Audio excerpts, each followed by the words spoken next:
நாம தொடர்ந்து bitcoin, gold, நிஃப்டியோட டெக்னிக்கல் அனாலிசிஸ் பார்த்துக்கிட்டு வர்றோம்.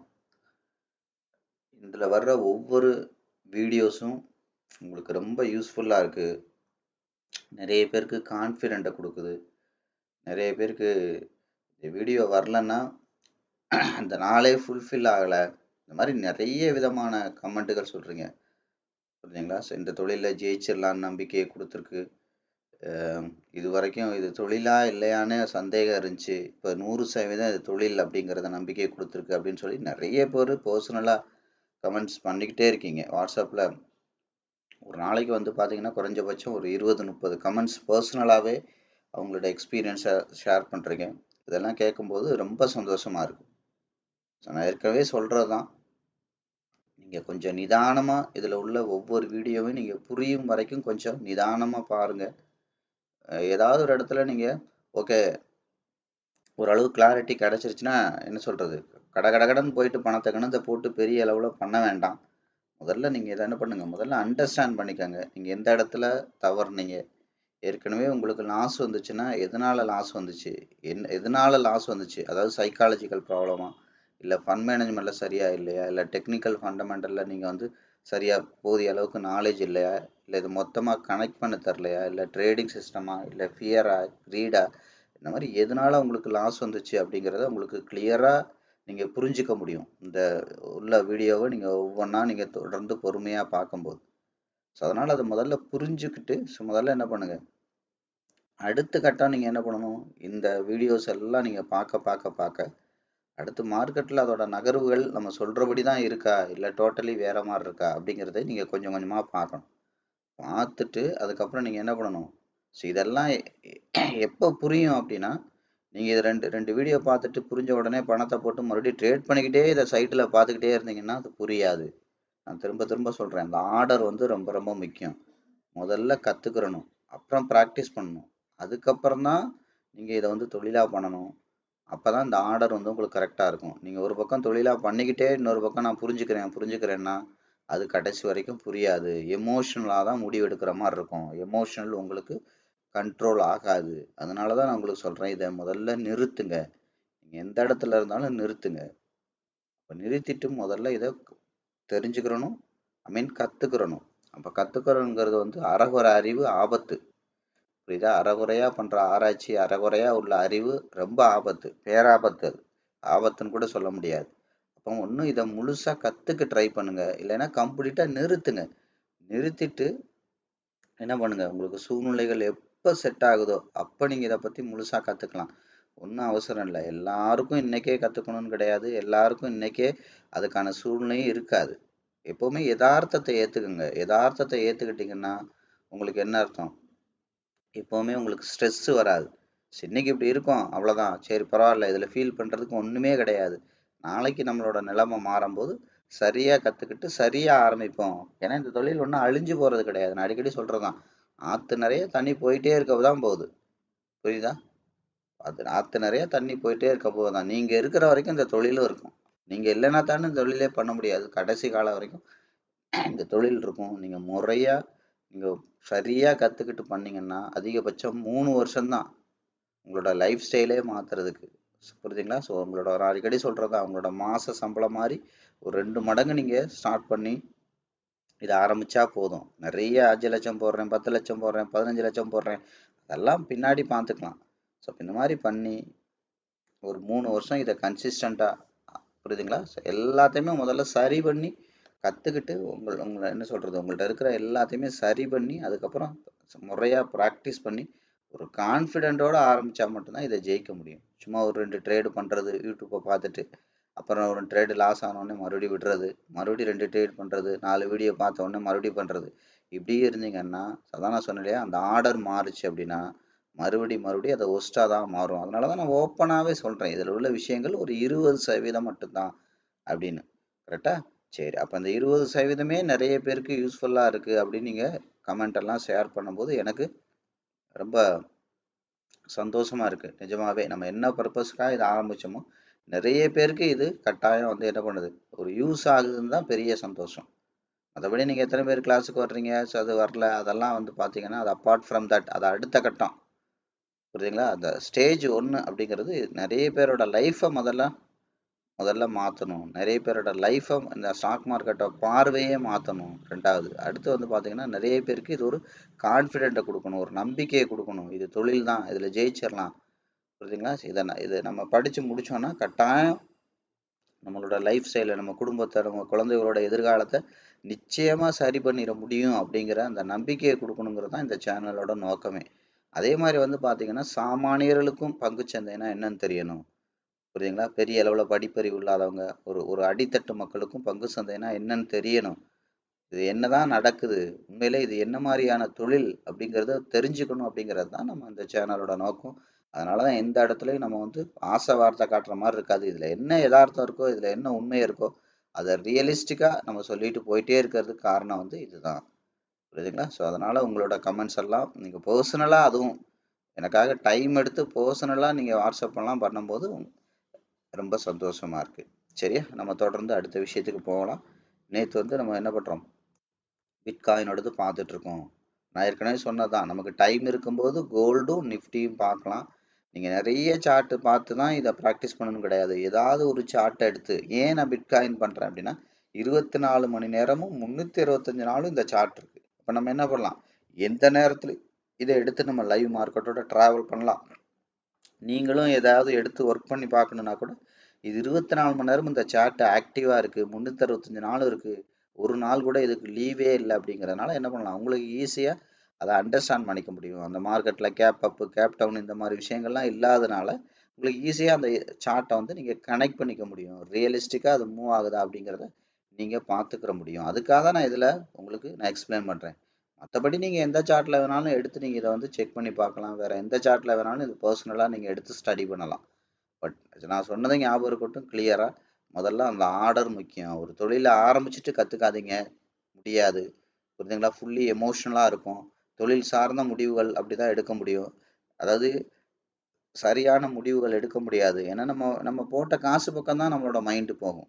இந்த தொழிலுக்கு இதுதான் இந்த இடத்துல பண்ணணுங்கிற அந்த மைண்ட் அந்த முடிவு எடுக்கிறது ரொம்ப கஷ்டம். அதனால தான் சொன்னேன், முதல்ல கற்றுக்கங்க, அதுக்கப்புறம் ப்ராக்டிஸ் பண்ணுங்க. ஸோ அதுக்கப்புறம் உங்களோட சைக்காலஜி, நாலேஜ் அதுக்கப்புறம் எல்லாமே இம்ப்ரூவ் ஆகும். கான்ஃபிடென்ட் வரும். கான்ஃபிடென்ட்டோட இந்த தொழிலை நீங்கள் அப்ரோச் பண்ணுங்க, 100% ஜெயிக்கலாம். கரெக்டா? சரி. அப்போ நம்ம என்ன பண்ணோம், ஆட்டோமேட்டிக்காக நேற்று வந்து பார்த்தீங்க அப்படின்னா பிட்காயினை பற்றி நேற்று நம்ம பார்த்தோம். இப்போ நம்ம மார்க்கெட்டில் வந்து பார்த்தீங்கன்னா இப்போ அதிகபட்சம் ஹை அண்ட் லோ எங்கே இருக்குது, சார்ட்டை ரீசெட் பண்ணி பார்த்தேன், இந்த இடத்துல இருக்குது. இப்போ நேற்று எடுத்த நான் இந்த இடத்த மட்டும் கவர் பண்ணிவிட்டு அடுத்தடுத்த விஷயத்துக்கு போவோம். அப்போ இங்கேருந்து இவ்வளோ வரைக்கும் செல்லர் கொண்டு வந்திருக்காங்க. அப்போ இந்த செல்லர் கொண்டு வந்த 50% நேற்று நம்ம மார்க்கெட்டில் பார்க்கும்போது எந்த இடத்துல இருந்தோம், ஆக்சுவலி இந்த இடத்துல இருந்தோம். புரியுதுங்களா? ஒரு 7:30 அந்த டயத்துக்குள்ளலாம் 7:30 8:30 இந்த இடத்துல இருந்தோம். நேத்தோட அந்த செல்லர் கொண்டு வந்த தூரத்தோட 50% மார்க்கெட்டை தொட்டுச்சு. கரெக்டா? நான் 2 விஷயம் ஒன்று சொல்லியிருந்தேன் நேத்தோட மார்க்கெட்டில். இது கீழே வந்துச்சுன்னா இந்த புரியுதுங்களா, இதுதான் 5 மினிட்ஸு 15 மினிட்ஸோட 50% அந்த ஹை அண்ட் லோவாக இருந்துச்சு. மார்க்கெட்டை ரீசெட் பண்ணும்போது 5 மினிட்டும் 15 மினிட்டும் இதுவாக இருந்துச்சு. அப்போ நான் 2 விஷயம் சொல்லியிருந்தேன். அடுத்த ஒரு 4 மணி நேரத்துக்குள்ள இந்த லோவை பிரேக் பண்ணி வெளியில் அவுட் சைடு கேண்டில் வச்சது அப்படின்னா இந்த சோர்ஸுக்கே வந்துடும்.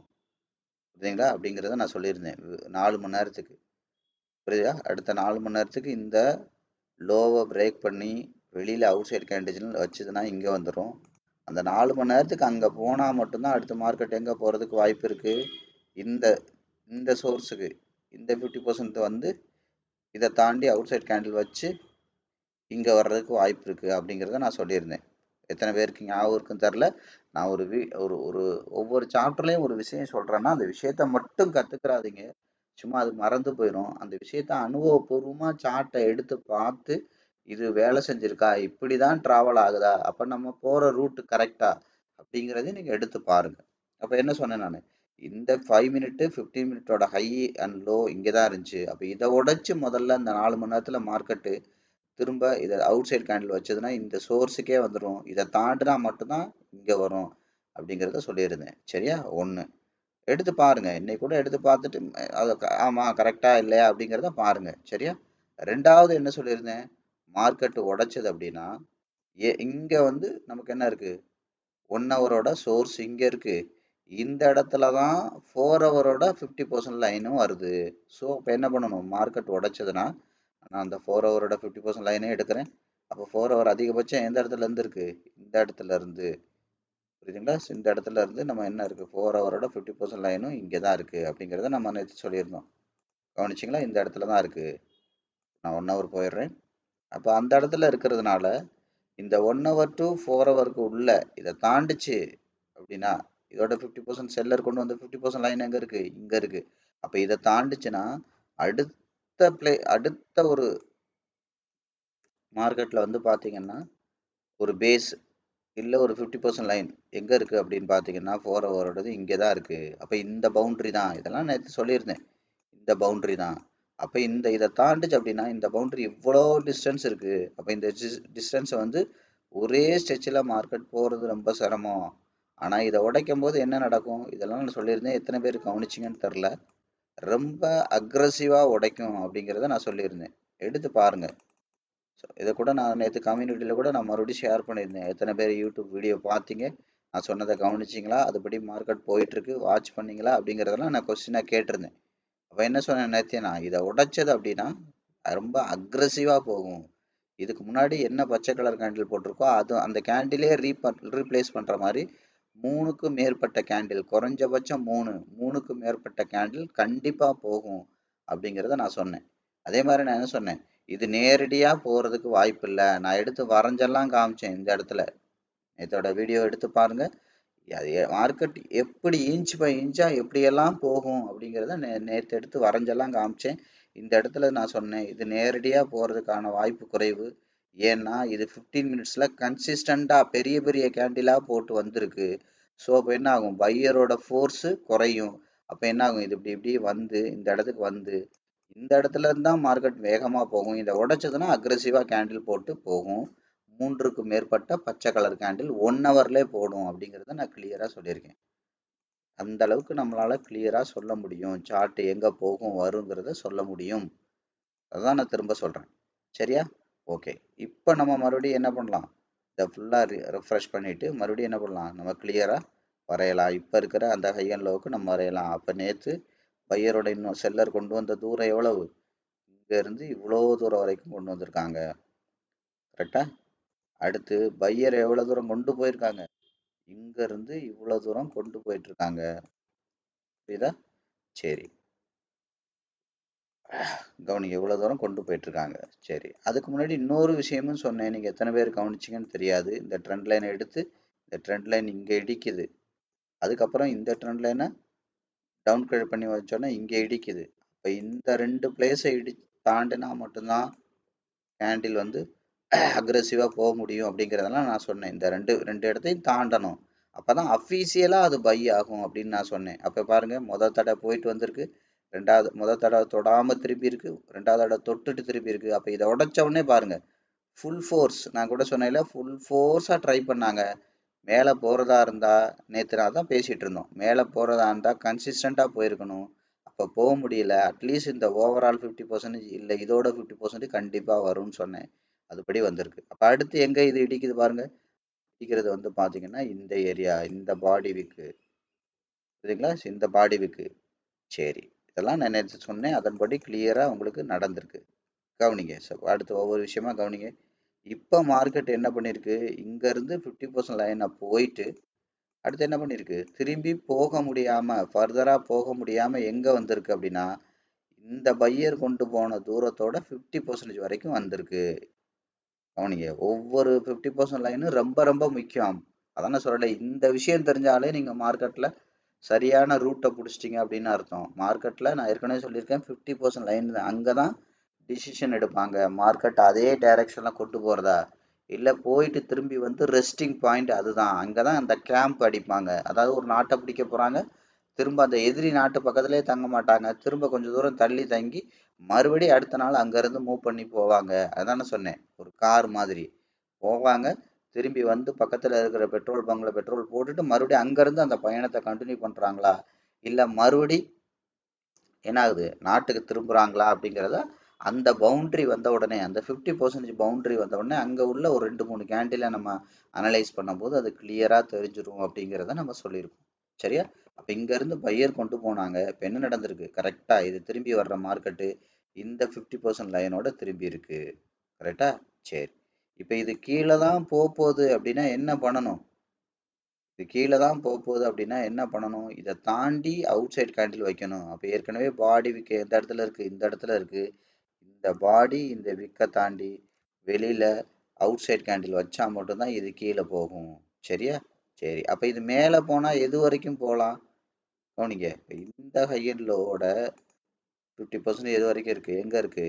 இந்த 50% இங்க இருக்கு. அப்ப இது வரைக்கும் போலாம். இந்த இடத்துல தான் கவனிங்க. ஏற்கனவே இந்த செல்லர் கொண்டு வந்த தூரத்தோட 50% லைன் இருக்கு. இப்ப கரண்ட் 50% லைன் எங்க இருக்கு? நான் ஏற்கனவே சொல்லியிருக்கேன்.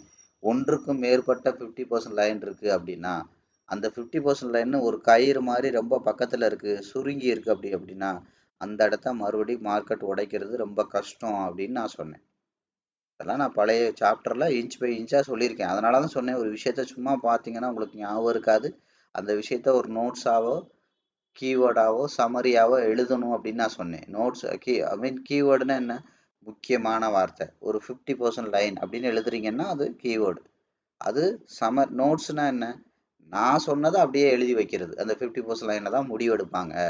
50% லைன் ரொம்ப முக்கியம். 50% லைனு மார்க்கெட்டை தொடர்ந்து போகுதா இல்லை அங்கேருந்து திரும்புதா அப்படிங்கிறத 50% லைனில் கேண்டில் அனலைஸ் பண்ணால் தெரிஞ்சிடும். 50% லைன் சுருங்குதுன்னா மார்க்கெட் வந்து அந்த இடத்த மறுபடியும் உடைக்கிறது ரொம்ப கஷ்டம். இப்படி பாயிண்டாக எழுதிக்கிறது தான் என்னது, நான் சொன்னதே எழுதிக்கிறது தான் என்ன பண்ணுறது, அதுக்கு பேர் நோட்ஸ். சமரிங்கிறது என்ன அப்படின்னா உங்களுக்கு புரிஞ்ச மாதிரி உங்களோட லாங்குவேஜில் எழுதிக்கிறது தான் சமரி. நீங்கள் பல மாதிரி சிந்திச்சிருப்பீங்க, அதை பல மாதிரி உங்களுக்கு புரிஞ்ச மாதிரி எழுதுனா தான் புரியும். நான் சொன்னதை நீங்கள் ஞாபகம் வச்சுட்டு இருக்க முடியாது, மறந்துடும். ஆனால் நீங்களா சிந்திச்சு எழுதுறத அதை கட்டாயம் மறக்க மாட்டீங்க. அதுதான் உங்கள் சைக்காலஜிக்கலில் சப்கான்ஷியஸில் ஸ்டோர் ஆகும். புரியுதா? நான் சொன்னதெல்லாம் உங்களுக்கு ஸ்டோர் ஆகாது. அதனால தான் நீங்கள் எழுதுங்க எழுதுங்க எழுதுங்கன்னு சொல்கிறது. புரியுதா? எழுதுங்க எழுதுங்கன்னு சொல்கிறது. ஒரு சாப்பாடை சாப்பிட்றோன்னா சிலருக்கு அந்த சாப்பாட்டில் உள்ள எல்லாருமே எல்லாருக்கும் பிடிக்காது. சில சாப்பாட்டில் இருக்கிற சில விஷயங்கள் சிலருக்கு பிடிக்கும், சிலருக்கு பிடிக்காது. சிலருக்கு சாப்பாட்டில் அந்த என்ன சொல்கிறது, அந்த அந்த பட்டை கிராம்பு இதோட ஸ்மெல் வந்து சிலருக்கு சுத்தமாகவே பிடிக்காது. சிலருக்கு அந்த ஸ்மெல்லு தான் ரொம்ப பிடிக்கும். புரியுதுங்களா? சிலருக்கு சாப்பாட்டில் காரம் பிடிக்காது, சிலருக்கு காரம் தான் பிடிக்கும். இப்படி நிறைய விஷயங்கள் இருக்கு. ஒருத்தங்களுக்கு பிடிச்சது இன்னொருத்தங்களுக்கு பிடிக்கணும்னு கட்டாயம் கிடையாது. அதே மாதிரி தான் நான் ஒரு மாதிரி சொல்லியிருப்பேன். அந்த விஷயத்த நீங்க புரிஞ்சுக்கிட்டு உள்வாங்கிக்கிட்டு உங்களுக்கு பிடிச்ச மாதிரி உங்களுக்கு புரிஞ்ச மாதிரி பிடிச்ச மாதிரிங்கிறத விட உங்களுக்கு புரிஞ்ச மாதிரி எழுதுறீங்க பார்த்தீங்களா? அதுதான் வந்து பார்த்தீங்கன்னா சமரி. புரியுதுங்களா? நோட்ஸுங்கிறது என்னன்னா நான் சொன்னதை நீங்க அப்படியே எழுதி வச்சுக்கிறது. ஏன்னா அந்த இதை அதன் அடிப்படையில தான் நீங்க புரிஞ்சிக்கவே முடியும். அதை அப்படியே எழுதி வைக்கிறது தான் என்னது நோட்ஸு. கீவேர்டுங்கிறது என்னன்னா நோட்ஸை உட்காந்து முழுசா படிக்க டைம் இருக்காது. ஒரு கீவேர்டுங்கிறது ஒரு வார்த்தையில இருக்கும், 2 வார்த்தையில இருக்கும். அந்த வார்த்தைக்கு நான் சொன்னதை ஒரு 10 வார்த்தையில எழுதுறது. நீங்களா புரிஞ்சுக்கிட்டு ஒரு 20 லைனு 30 லைன் எழுதுறது. லைன்ஸ் நோட்ஸுங்கிறது ஒரு 20 லைன் எழுதுறது. நீங்களா அதை புரிஞ்சுக்கிட்டு உள்வாங்கிட்டு ஒரு 20 லைனோ 30 லைனோ 40 லைனோ 50 லைனோ எழுதுறது. அப்ப இந்த மாதிரி விஷயங்கள் தான். புரியுதுங்களா? ஸோ அப்ப என்ன பண்ணுவோம்? ஆட்டோமேட்டிக்கா அப்ப இது கீழே தான் போகுதுன்னா முதல்ல இந்த பாடி வீக் இங்க இருக்குல்லையா, அந்த பாடி வீக்கை தாண்டி எங்க வரணும்? இங்க வரணும். அப்ப எங்க இருக்கு? இப்ப மார்க்கெட் வந்து கடைசியில எங்க நிக்குது? இந்த ஓவரால் பையர் கொண்டு போன இந்த 50%ல நிக்குது. அப்ப இந்த 50% தாண்டி வெளியில அவுட் சைடு வச்சதுன்னா என்ன வரும்? இந்த சோர்ஸ். அப்ப இதுக்கு முன்னாடி சோர்ஸ் எங்க இருக்கு? இங்க இருக்கு. கிட்டத்தட்ட அது எங்கவா இருக்கும்? 70% லைனா தான் இருக்கும். புரியுதுங்களா? 70% லைனு. அப்ப 75 to 100க்குள்ள இந்த பவுண்டரிக்குள்ள வரணும். புரியுதுங்களா? இன்னும் பவுண்டரிக்குள்ள வரணும். இன்னும் கிளாரிட்டியா நான் ஏற்கனவே சொல்லியிருக்கேன். நேத்தே பார்த்தா தான் இது. அப்ப அதிகபட்ச லோ எங்க இருக்கு? அதிகபட்ச ஹை இங்க இருக்கு. இந்த ஹைக்கு நேரா இங்க கொண்டு வந்தோம்னா அபிஷியலா எங்க அடிக்குது? இங்க அடிக்குது. அப்ப இதை தாண்டி ஒவ்வொரு விஷயம் நான் ஸ்டெப் பை ஸ்டெப்பா சொல்றேன். அப்ப என்ன பண்ணணும்? முதல்ல மார்க்கெட் வந்து இந்த பிரைஸ் லைனை தாண்டி வெளியில கேண்டில் வைக்கணும். இதை தாண்டிச்சுன்னா எங்க இருக்கும்? அதிகபட்சம் இந்த ட்ரெண்ட் லைன் வரைக்கும் வந்து இடிக்கலாம். இந்த ட்ரெண்ட் லைனையும் தாண்டி கேண்டில் வந்துச்சுன்னா மறுபடியும் இந்த பிரைஸ் லைன் இதெல்லாம் தாண்டினா மட்டும்தான் இன்னைக்கு கவனிங்க அடுத்த 4 மணி நேரத்துக்கான ரிசல்ட். இது எல்லாத்தையும் தாண்டினா மட்டும்தான் இந்த சோர்ஸுக்கு இன்னைக்கு மார்க்கெட் வர முடியும். இல்லைன்னா மார்க்கெட் என்ன பண்ணும்? ஆட்டோமேட்டிக்காக இந்த ஏரியாவுக்குள்ளே வந்து இந்த ட்ரெண்ட் லைனில் இடித்து திரும்பும். இல்லைன்னா வேகமாக வந்து இந்த ப்ரைஸ் லைனை இடித்து திரும்புறதுக்கான ப்ராபபிலிட்டி இருக்குது. புரியுதுங்களா? சரி, முதல்ல என்ன பண்ணணும்? நம்ம ஒரு 4 மணி நேரத்தில் இந்த ஏரியாவை டிராவல் பண்ணி கீழே போனால் மட்டும்தான் இது கீழே வர்றதுக்கு வாய்ப்பு இருக்குது. முதல்ல இந்த 50% லைன், இந்த 50% ப்ரைஸ் லைன், இந்த ட்ரெண்ட் லைன், இது ரெண்டையும் இடிக்கணும். இடித்தா மட்டும்தான் இதை தாண்டி இங்கே கீழே உள்ள இந்த 75 to 100 இந்த லைனுக்கு வர்றதுக்கு வாய்ப்பு இருக்குது. அதுபோக இந்த இது அஃபீஷியலாக இதை தாண்டினா மட்டும்தான் இது இன்னைக்கு கீழே வரும். இன்னைக்கு வந்து இல்லைன்னா மார்க்கெட் என்ன பண்ணணும் வாய்ப்பு இருக்குது, ஆட்டோமேட்டிக்காக மேலே தான் போகிறதுக்கு வாய்ப்பு இருக்குது. அப்போ இன்னைக்கு மார்க்கெட் எப்படி மூவ்மெண்ட் இருக்கும் கவனிங்க. இது வரும், இது வந்து பார்த்தீங்கன்னா அடுத்த 1 or 2 ஹவர்ஸுக்குள்ளே இப்படி மெல்ல மெல்ல வந்து இதை இடிச்சு அப்படியே மெதுவாக போய் மேலே இங்கே போய் இடிச்சு மறுபடியும் இப்படி மெதுவாக வந்து அக்ரெசிவாக உடைச்சி கீழே இப்படி இப்படி வர்றதுக்கு வாய்ப்பு இருக்குது இன்னைக்கு மார்க்கெட்டு. புரியுதுங்களா? ஸோ இந்த ஆஸ்பெக்டில் வர்றதுக்கு தான் இன்னைக்கு மார்க்கெட்டோட சான்சஸ் இருக்குது. சரியா? புரியுதா? ஏன் கீழே தான் வர்றதுக்கு வாய்ப்பு இருக்குன்னு சொல்கிறோம்? இப்போ இங்கேருந்து மார்க்கெட் வந்து திரும்ப 50%ல் ஃபியூல் அடிச்சுட்டு மறுபடியும் மார்க்கெட் என்ன பண்ணுது, நோக்கி ட்ராவல் பண்ணிகிட்டு இருக்கு. அப்போ என்ன பண்ணும், ஆட்டோமேட்டிக்காக இந்த 75 to 100 இந்த அளவுக்காவது மார்க்கெட் வர்றதுக்கு வாய்ப்பு இருக்குது. வந்துட்டு தான் அடுத்து என்ன பண்ணணும், மார்க்கெட் வந்து இன்னும் ஃபர்தராக மேலே ப்ரொசீட் பண்ண போதா இல்லை கீழே வரப்போதா அப்படிங்கிறது நம்ம டிசைட் பண்ண முடியும். சரியா? ஓகே, அடுத்து வந்து பார்க்கலாம். இப்போ இது நீங்கள் நல்லா ஞாபகம் வச்சுக்கோங்க. இந்த மாதிரி பேட்டர்னில் மார்க்கெட் வர்றதுக்கு வாய்ப்பு இருக்குது. சரியா? அடுத்து வந்து பார்த்தீங்க அப்படின்னா கவனிங்க. அடுத்து இன்னும் கொஞ்சம் இதை டவுன் கிரேட் பண்ணி வரைஞ்சோன்னா அப்போ என்ன பண்ணணும், மார்க்கெட்டு இது கீழே தான் வரப்போகுதுன்னா என்ன பண்ணலாம், அதிகபட்சம் இது வரைக்கும் போகலாம். இதை தாண்டி பாடி விக்கு வைக்கக்கூடாது. விக்கு வைக்கலாம், பாடி வச்சதுன்னா கட்டாயம் என்ன போகும், இன்னொரு தடவை இந்த சோர்ஸுக்கே போகும். புரியுதா? சோர்ஸுக்கே போகும். அப்போ இதையும் உடச்சி வச்சதுன்னா எங்கே இருக்குது நமக்கு, இதையும் உடைச்சதுன்னா நமக்கு 50% லைன் மேலே இருக்குது 4 ஹவரோடது. புரியுதுங்களா? நம்ம 4 ஹவரோடது மேலே இருக்குது. அதை நம்ம இப்போ ட்ராப் கொஞ்ச நேரத்துக்கு முன்னாடி நம்ம வரைஞ்சோம், இப்போ டெலீட் பண்ணிட்டோம். அப்போ இந்த சோர்ஸ் எங்கே இருக்குது, இங்கே இருக்குது. அப்போ இந்த 50% இந்த ஏரியாவுக்கு போகிறக்கு வாய்ப்பு இருக்குது. அது மாதிரி ஏற்கனவே சொன்ன மாதிரி இந்த ட்ரெண்ட் லைன் இங்கே அடிக்குது. அப்போ மேலே வந்து பார்த்தீங்கன்னா அதிகபட்சம் இந்த ஏரியா, இந்த ஏரியா, அடுத்து இந்த சோர்ஸ், இதுதான் அடுத்த மார்க்கெட்டோட பாயிண்ட்டாக இருக்கும். அப்போ இதை உடச்சி போச்சுன்னா அதிகபட்சம் இந்த ஏரியா வரைக்கும் போயிட்டு திரும்பி இதோட 50% இந்த ஓவரால் எவ்வளோ தூரம் போயிருக்கோ இவ்வளோ தூரம் போயிருக்குள்ள இதோட 50% வந்துட்டு மேலே போகிறதுக்கு வாய்ப்பு இருக்குது. இது ரெண்டாவது நடக்கிறதுக்கு வாய்ப்பு இருக்குது. தெரிஞ்சுக்கோங்க. முதல்ல ஃபர்ஸ்ட் ப்ரியாரிட்டி இதான் நடக்கிறதுக்கு வாய்ப்பு இருக்குது. இங்கே வந்துட்டு இந்த ஏரியாவில் வந்து இடித்து மேலே போயிட்டு மறுபடியும் இப்படி மெதுவாக ட்ராவல் பண்ணி மார்க்கெட் சுருங்கும். அகைன் இப்படி சுருங்கும், கீழே லாஸ்ட் ஆகி கீழே இந்த சோர்ஸுக்கு வர்றதுக்கு வாய்ப்பு இருக்குது. இது ஸ்டெப் 1. இது அடுத்த 3 மணத்தில் இது நடக்கலைன்னா தான் என்ன பண்ணும், ஆட்டோமேட்டிக்காக இது மேலே இப்படி டைரெக்டாக இங்கேருந்தே இப்படி போய் இதை உடச்சி இந்த ஏரியாவுக்கு போயிட்டு மறுபடியும் அக்ரெசிவாக கீழே வர்றதுக்கு வாய்ப்பு இருக்குது. அதிகபட்சம் அடுத்த 1 or 2 டேஸுக்கு மார்க்கெட் வந்து கீழே தான் வர்றதுக்கு வாய்ப்பு இருக்குது. ஏன்னா 50%ங்கிறது ஒரு முக்கியமான பாயிண்ட்டு. ஸோ அங்கே போனதுனால மார்க்கெட் வந்து போயிட்டு அக்ரெசிவாக வந்ததுனால விஷயம், அக்ரெசிவாக வந்ததுனால இது இங்கே வரைக்கும் மறுபடியும் போகிறதுக்கு வாய்ப்பு இருக்குது. அக்ரெசிவாக வந்திருக்கு. இது ஸ்லோவாக வந்திருந்தா பிரச்சனை இல்லை. பெரிய பெரிய கேண்டிலாக போட்டு வந்ததுனால மறுபடியும் அது என்ன ஆகுது, மேலே இருந்து கீழே வேகமாக விழுகிற பந்து தரையில் அடித்து கொஞ்சம் தூரம் போயிட்டு திரும்ப தரைக்கே வர்ற மாதிரி மார்க்கெட் வர்றதுக்கு வாய்ப்பு இருக்குது. இது எந்த ஆங்கிளில் வேணாலும் போகட்டும். இது இங்கே தான் போகுது, அங்கே தான் போகுது, அது பெரிய சாதனை கிடையாது. நமக்கு நெகட்டிவாக போகும்போது நம்ம என்ன பண்ணுறோம், நம்மளோட மனநிலைகள் எப்படி இருக்குது, அந்த இடத்துல நம்மளோட அந்த ஃபிட்னஸ் எப்படி இருக்குது, அதை வச்சு தான் சக்ஸஸ் இருக்குது. புரியுதுங்களா? இது இங்கே போகும், அங்கே வரும், இங்கே வரும், அதெல்லாம் வந்து பார்த்தீங்கன்னா ஒரு 20% வேலை தான். அதை வச்சு சக்ஸஸ் இல்லை. புரியுதா? நான் ஏற்கனவே சொல்லியிருக்கேன், ஒரு ஜெஸ்கே மாதிரி தான். நம்ம எப்படி ப்ளே பண்ணுறோம் அப்படிங்கிறத விட நம்ம ஆப்போனண்ட் எப்படி ப்ளே பண்ணுறான் அப்படிங்கிறத, அவன் ப்ளே பண்ணுறத வச்சாலே அவன் மைண்டுக்குள்ளே என்ன இருக்கோ அடுத்த மூவ் இவன் இப்படி தான் நகர்த்துவான் அப்படிங்கிறத தெரிஞ்சு அதை லாக் பண்ணணும். இல்லைன்னா அவங்க கூட சேர்ந்து ட்ராவல் பண்ணி அவனை ஜெயிக்க பார்க்கணும், அவங்க கூட போய் ஜெயிக்க பார்க்கணும். இவ்வளோதான் விஷயம். அப்போ என்னென்னலாம் நடக்கிறதுக்கு வாய்ப்பு இருக்குது அப்படிங்கிறத நான் சொன்னேன். புரியுதா? சரி, ஓகே. அப்போ நான் ஏற்கனவே என்ன பண்ணுறேன், இதை மறுபடி டெலீட் பண்ணி மறுபடி இன்னும் கொஞ்சம் உங்களுக்கு கிளியராக எக்ஸ்பிளைன் பண்ணுறேன். இங்கேருந்து செல்லர் கொண்டு வந்தாங்க. அப்போ அதோட 50% போயிட்டு என்ன பண்ணியிருக்கு, வெளியில் அவுட் சைட் கேண்டில் வச்சுட்டு ஃபர்தராக போக முடியாமல் வந்திருக்கு. அப்போ அவுட் சைட் கேண்டில் வச்சதுனால என்ன பண்ணும், ஆட்டோமேட்டிக்காக மார்க்கெட் வந்து நான் மறுபடி இந்த இடத்த தாண்டி நான் போவேன் அப்படிங்கிற மாதிரி சொல்லிட்டு வந்திருக்கு. அவ்வளோதான் விஷயம். அப்போ இந்த ஓவரால் பையர் கொண்டு போன இந்த ஒட்டுமொத்த டிஸ்டன்ஸுக்கு இப்போ என்ன இருக்குது, மார்க்கெட் வந்து கரெக்டாக 50% வந்துட்டு அந்த இடத்துல மார்க்கெட் 3க்கும் மேற்பட்ட கேண்டில் ரெஸ்ட் எடுத்திருக்கு. ஃபர்தராக கீழே ப்ரொசீட் பண்ண முடியலை. அப்போ இது ப்ரொசீட் பண்ண முடியலைன்னா இது என்ன பண்ணணும், ஆட்டோமேட்டிக்காக இந்த 50% லைன் ஒன்று இருக்குது, அதுக்கப்புறம் இங்கேருந்து செல்லர் 2வது டைம் கொண்டு வந்த இந்த 50% லைன் இருக்குது. இந்த ஏரியா உடைச்சி மேலே போனால் மட்டும்தான் மேலே போக முடியும். இல்லைன்னா இது வரைக்கும் போயிட்டு திரும்ப இதை தாண்டி கீழே வர்றதுக்கான ப்ராபபிலிட்டி இருக்குது, ஸ்ட்ரெயிட்டாக இப்படி வர முடியலன்னா. புரியுதா? சரியா? இப்போ முதல்ல மேலேயும் கீழேயும் 50% லைன், இங்கே இவ்வளோதான் இருக்குது. அப்போ ஒன்று மேலே போய் இடிச்சிட்டு கீழே வரணும். இப்போ இல்லை, இது கீழே அப்படியே வர்றதுக்கான வாய்ப்பு இருக்குது. அப்போ இது கீழே அப்படியே வருமா அப்படிங்கிறத கொஞ்சம் நம்ம பார்க்கலான்னா அடுத்தடுத்த விஷயங்கள் நம்ம எடுத்து பார்க்கலாம். ஒரு 15 நிமிஷம் 5 நிமிஷம் இதெல்லாம் எடுத்து பார்த்தோம்னா நமக்கு ஓரளவு கிளாரிட்டி கிடச்சிரும். கவனிங்க, இப்போ 15 நிமிஷம் கொஞ்சம் கேர்ஃபுல்லாக வாட்ச் பண்ணுங்கள்.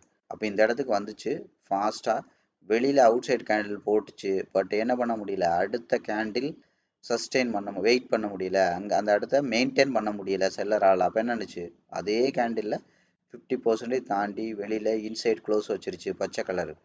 மறுபடியும் வச்சுச்சு, திரும்ப போச்சு திரும்பி வந்து பாருங்கள், இந்த லோவை மறுபடியும் இப்போ வரைக்கும் கட் பண்ண முடியலை. இந்த லோவை கட் பண்ண முடியலை. இன்னொரு தடவை இந்த மார்க்கெட் இது வரும்போது இதை தாண்டி கவனிங்க, இந்த லோவை கட் பண்ண முடியல, இதை தாண்டி க்ளோஸ் வச்சா மட்டும்தான், அவுட் சைட் க்ளோஸ் வச்சா மட்டும்தான் என்ன ஆகும், மார்க்கெட் வந்து இந்த சோர்ஸுக்கே வரும். நான் சொன்னேன் இந்த இடத்துல தான் அந்த ட்ரெண்ட் லைன் இடிக்குது, இது வரைக்கும் வரலாம். இதை தாண்டி வெளியில் கீழே வந்தால் தான் அஃபீஷியலாக மறுபடி மார்க்கெட் என்ன பண்ணாது, மறுபடி இதை தாண்டி மேலே போகாது. புரியுதா? அந்த ட்ரெண்ட் லைனோட பேட்டர்னை உடச்சி கீழே வச்சிருச்சு. முதல்ல ப்ரைஸ் லைன், இந்த 50% ப்ரைஸ் லைன், அதுக்கப்புறம் ட்ரெண்ட் லைன், அது ரெண்டும் ஸ்ட்ராங்காக ஒரு இடத்துல மார்க்கெட் சுருங்கிறதுனால என்ன பண்ணும், மார்க்கெட் வந்து மேலே போய் இடிச்சு தான் கீழே வர்றதுக்கு வாய்ப்பு இருக்குது. புரியுதா? மேலே போய் இடிச்சு தான் கீழே வர்றதுக்கு வாய்ப்பு இருக்குது. நான் ஏற்கனவே சொன்னேன், இந்த இடத்துல இருக்குது கவனிங்க, இப்படி தான் ட்ரெண்ட் லைன் இருக்கும். இந்த இடத்துல இருந்து இதுதான் ட்ரெண்ட் லைன். அடுத்து கீழே ட்ரெண்ட் லைன் எப்படி வந்திருக்கும், இந்த இடத்துல இருந்து இப்படி வந்திருக்கு. இதெல்லாம் கவனிச்சிங்கன்னா தெரியும், இந்த இடத்துல இருந்து ட்ரெண்ட் லைன் இப்படி வந்திருக்கு. அப்போ என்ன பண்ணும், மேலே இருந்தால் வந்துட்டு இருக்கு. அப்போ என்ன பண்ணும், அதிகபட்சம் இது இப்படி மெல்லமாக மெயின்டைன் பண்ணி இந்த ட்ரெண்ட் லைனை இடித்து இப்படி மேலே போய் இந்த ட்ரெண்ட் லைனை இடித்து ப்ரைஸ் லைனை இடித்து தான் அடுத்து என்ன பண்ணும், மார்க்கெட்டு என்ன ஆகும், கீழே இப்படி பிளாஸ்ட் ஆகி வர்றதுக்கு வாய்ப்பு இருக்குது. இது இப்படி இடித்து இப்படி பிளாஸ்ட் ஆகி வேகமாக வரும், பிளாஸ்ட் ஆகி வர்றதுக்கு வாய்ப்பு இருக்குது. புரியுதுங்களா? இல்லை மேலே இது வரைக்கும் போச்சுன்னா இது இன்னும் கொஞ்சம் இது வரைக்கும் போகலாம், இந்த சோர்ஸ் வரைக்கும் போயிட்டு மறுபடியும் என்ன பண்ணலாம், ஆட்டோமேட்டிக்காக இன்னும் அக்ரெசிவாக மேலே போகிறதுக்கு வாய்ப்பு இருக்குது. ஆனால் என்னோட இதை பொறுத்த வரைக்கும் இது அதிகபட்சம் கீழே வர்றதுக்கு தான் வாய்ப்பு இருக்குது. அப்போ ஏன் கீழே வர்றதுக்கு வாய்ப்பு இருக்குது அப்படின்னா, இங்கே பக்கத்துலேயே மேலே இது இருக்குது. அப்போ இதை இடிச்சிட்டு கீழே வர்றதுக்கு வாய்ப்பு இருக்குது. இதெல்லாம் நீங்கள் ரொம்ப கன்ஃபியூஸ்லாம் பண்ணிக்க வேண்டாம். ஐயோ மேலே வருமா கீழே வருமா, யாரும் நமக்கு வந்து அவார்டெல்லாம் கொடுக்க போகிறது இல்லை. புரியுதா? உங்களுக்கு டீட்டெயிலாக இது எப்படியெல்லாம் நான் சொல்கிறேன் அப்படிங்கிறத என்னோட லாஜிக், என்னோட வியூ, பலதரப்பட்ட ஆங்கிளில் இப்படி போக வாய்ப்பு இருக்குது, இப்படி வர்ற வாய்ப்பு இருக்குது, இப்படி போக வாய்ப்பு இருக்குது, இப்படி வர வாய்ப்பு இருக்குது. நான் சொன்னேன் இல்லையா, ஒரு செஸ் கேமில் ஆப்போனண்ட் எப்படியெல்லாம் விளையாட வாய்ப்பு இருக்குன்றதை நீங்கள் அட்வான்ஸாக திங்க் பண்ணி வைக்கணும். அப்போ அட்வான்ஸாக திங்க் பண்ணி வச்சிட்டிங்கன்னா, ஆமாம் கரெக்டு, நம்ம நினச்ச மாதிரி தான் அவன் விளையாடுறான் அப்படின்னு நீங்கள் கண்டுபிடிச்சிட்டிங்கன்னா நீங்கள் பாதி ஜெயிச்ச மாதிரி, விளையாடாமலே ஜெயிச்ச மாதிரி. அதான் விஷயம். புரியுதுங்களா? ஸோ அதுக்கப்புறம் என்ன பண்ணணும், ஒரு வேளை நீங்கள் நினச்ச மாதிரி அவன் விளையாடலை, வேற மாதிரி விளையாண்டுருக்கான்னா அதுக்காக நீங்கள் தோற்று போயிடுவீங்கன்னு அர்த்தம் கிடையாது. மறுபடியும் உட்காந்து அனலைஸ் பண்ணி, ஓ இப்படி விளையாடுறானா, அப்போ நம்ம இப்படி விளையாடலாம், அவனோட மைண்ட் செட் இதானா, அதுக்கப்புறம் நீங்கள் அதை கூட பண்ணலாம். அது ஒரு பெரிய விஷயம் கிடையாது. புரியுதுங்களா? இங்கே எந்த இடத்துலையும் சைக்காலஜிக்கல் ஃபிட்னஸ் தான் இங்கே முக்கியமே ஒழிய, எந்த இடத்துலையும் தோற்று போயிட்டேன்னு நீங்கள் முடிவு பண்ணாத வரைக்கும் நீங்கள் தோற்று போக மாட்டீங்க. லைஃப்லேயும் சரி, எந்த விஷயத்துலையும் சரி, நீங்கள் முடிவு பண்ணணும். அடுத்தவன் சொல்லி நீங்கள் தோக்கக்கூடாது. அடுத்தவன் அவன் யார் உங்களை பற்றி சொல்கிறதுக்கு? புரியுதா? அதெல்லாம் அவனோட கணிப்பு தான். புரியுதா? நீங்கள் முடிவு பண்ணணும். நான் தோத்துட்டேன்னு நீங்கள் முடிவு பண்ணாத வரைக்கும் நீங்கள் வாழ்க்கையில் தோக்கலை. புரியுதா? இன்னைக்கு இப்படி இருக்கீங்க அவ்வளோதான். ஆனால் நாளைக்கு இப்படி இருக்கணுங்கிற எந்த அவசியமும் கிடையாது, எந்த கட்டாயமும் கிடையாது. இதை விட எவ்வளவோ பெரிய உயரத்துக்கு போகலாம். பின்னாடி உள்ள ஆளு முன்னாடி போயிருக்கு, முன்னாடி உள்ள ஆளு பின்னாடி வந்திருக்கு. வாழ்க்கையில் என்ன வேணாலும் எப்போ வேணாலும் நடக்கலாம். அதனால் இதுதான் லைஃபு, இவ்வளோதான் உங்கள் லைஃப் முடிஞ்சு போச்சுன்னு மட்டும் நீங்கள் எந்த இடத்துலையும் சோர்ந்து போய் இருக்காதீங்க. புரியுதா? அடுத்த கட்டத்துக்கு பிரம்மாண்டமான உயரத்துக்கு நீங்கள் போகலாம். நீங்கள் நான் தோற்று போயிட்டேன்னு நீங்கள் முடிவு பண்ணாத வரைக்கும், கண்டிப்பாக நான் ஜெயிப்பேன் அப்படின்னு நீங்கள் நம்புகிற வரைக்கும் அது நடக்காமல் ஒரு நாள் நடக்காமல் இருக்காது, கண்டிப்பாக நடக்கும். ஸோ அப்போ என்ன பண்ணும், ஆட்டோமேட்டிக்காக இங்கே போயிட்டு இங்கே வர்றதுக்கு வாய்ப்பு இருக்குது. சரியா? அப்போ கேண்டில் அனாலிசிஸ் பண்ணலாம். அதான் நான் இப்போ சொன்னேன். அப்போ என்ன நடக்குது பாருங்கள், இப்போ இந்த கேண்டில் அனாலிசிஸ் பண்ணோம்னா இப்போ போயிட்டு திருப்பி இது வந்து தொடாமல் போயிருக்கு. கவனிங்க, இந்த இடம் வந்து தொடாமல் போயிருக்கு, வீக் மட்டும் தான் தொட்டிருக்கு, பாடி தொடலை இல்லையா? அப்போ ரெண்டாவது தடவை வருது அப்படின்னா அப்போ என்ன பண்ணுறதுக்கு வாய்ப்பு இருக்குது, இது வந்து தொட்டுட்டு போடுறதுக்கு வாய்ப்பு இருக்குது. இதான் திரும்பி வந்து தொட்டுட்டு, அதை நான் சொன்னேன்ல, அதிகபட்சம் கீழே வந்து அப்படி வரும், இந்த ட்ரெண்ட் லைன் வரைக்கும் வந்து இடிச்சிட்டு மறுபடியும் மேலே போகிறதுக்கு வாய்ப்பு இருக்குது. புரியுதா? கவனிங்க, இதெல்லாம் கொஞ்சம் கவனிக்கணும். அப்போ அடுத்த 3 மணி நேரத்துல இது 3 to 4 மணி நேரத்துல இது நடக்க வாய்ப்பு இருக்குன்னு சொன்னேன். அப்போ இன்னொரு விஷயத்தையும் நீங்க கவனிக்கணும். இப்போ ட்ரெண்ட் லைனை வந்து இடிச்சிட்டு மேலே இதை தாண்டி கேண்டில் வைக்கணும். அப்பதான் இங்க வரும். இதை மேலே தாண்டி இப்படி கேண்டில் வைக்கல அப்படின்னா என்ன நடக்கும்? ஆட்டோமேட்டிக்கா இதை உடைச்சு அக்ரெசிவா கீழே வர்றதுக்கு தான் வாய்ப்பு இருக்கு. ட்ரெண்ட் வந்து தொட்ட உடனே அந்த அந்த ஃபோர்ஸ்லேயே படபட படபடன்னு தாண்டி இதை தாண்டி அவுட் சைடு கேண்டில் வச்சு அதுக்கப்புறம் தான் அவன் திரும்பியே பார்க்கணும். இந்த இடத்துலயே போட்டு இப்படியே இழுத்துக்கிட்டே இருந்தான் அப்படின்னா பையரோட இன்வால்மெண்ட் குறைஞ்சிரும். பையரோட அந்த பவர், பையரோட ஃபோர்ஸ் குறைஞ்சிரும். மார்க்கெட்ல பையரோட கண்ட்ரோல் குறைஞ்சிரும். செல்லர் வந்து ஸ்ட்ராங்கா கண்ட்ரோல் எடுப்பான். அப்ப இங்க உடைச்சான்னா சட சட சட சடன்னு கவனிங்க. இங்க உடைச்சான்னா சட சட சட சட கண்ணு மறுபடியும் மார்க்கெட் வந்து என்ன ஆகும்? கீழே போக ஆரம்பிச்சிரும். புரியுதா? ஒவ்வொரு சூழ்நிலையும் நீங்க புரிஞ்சு புரிஞ்சு பார்க்கணும். அந்த லாஜிக்கோட கனெக்ட் பண்ணி நீங்க பார்க்கணும்.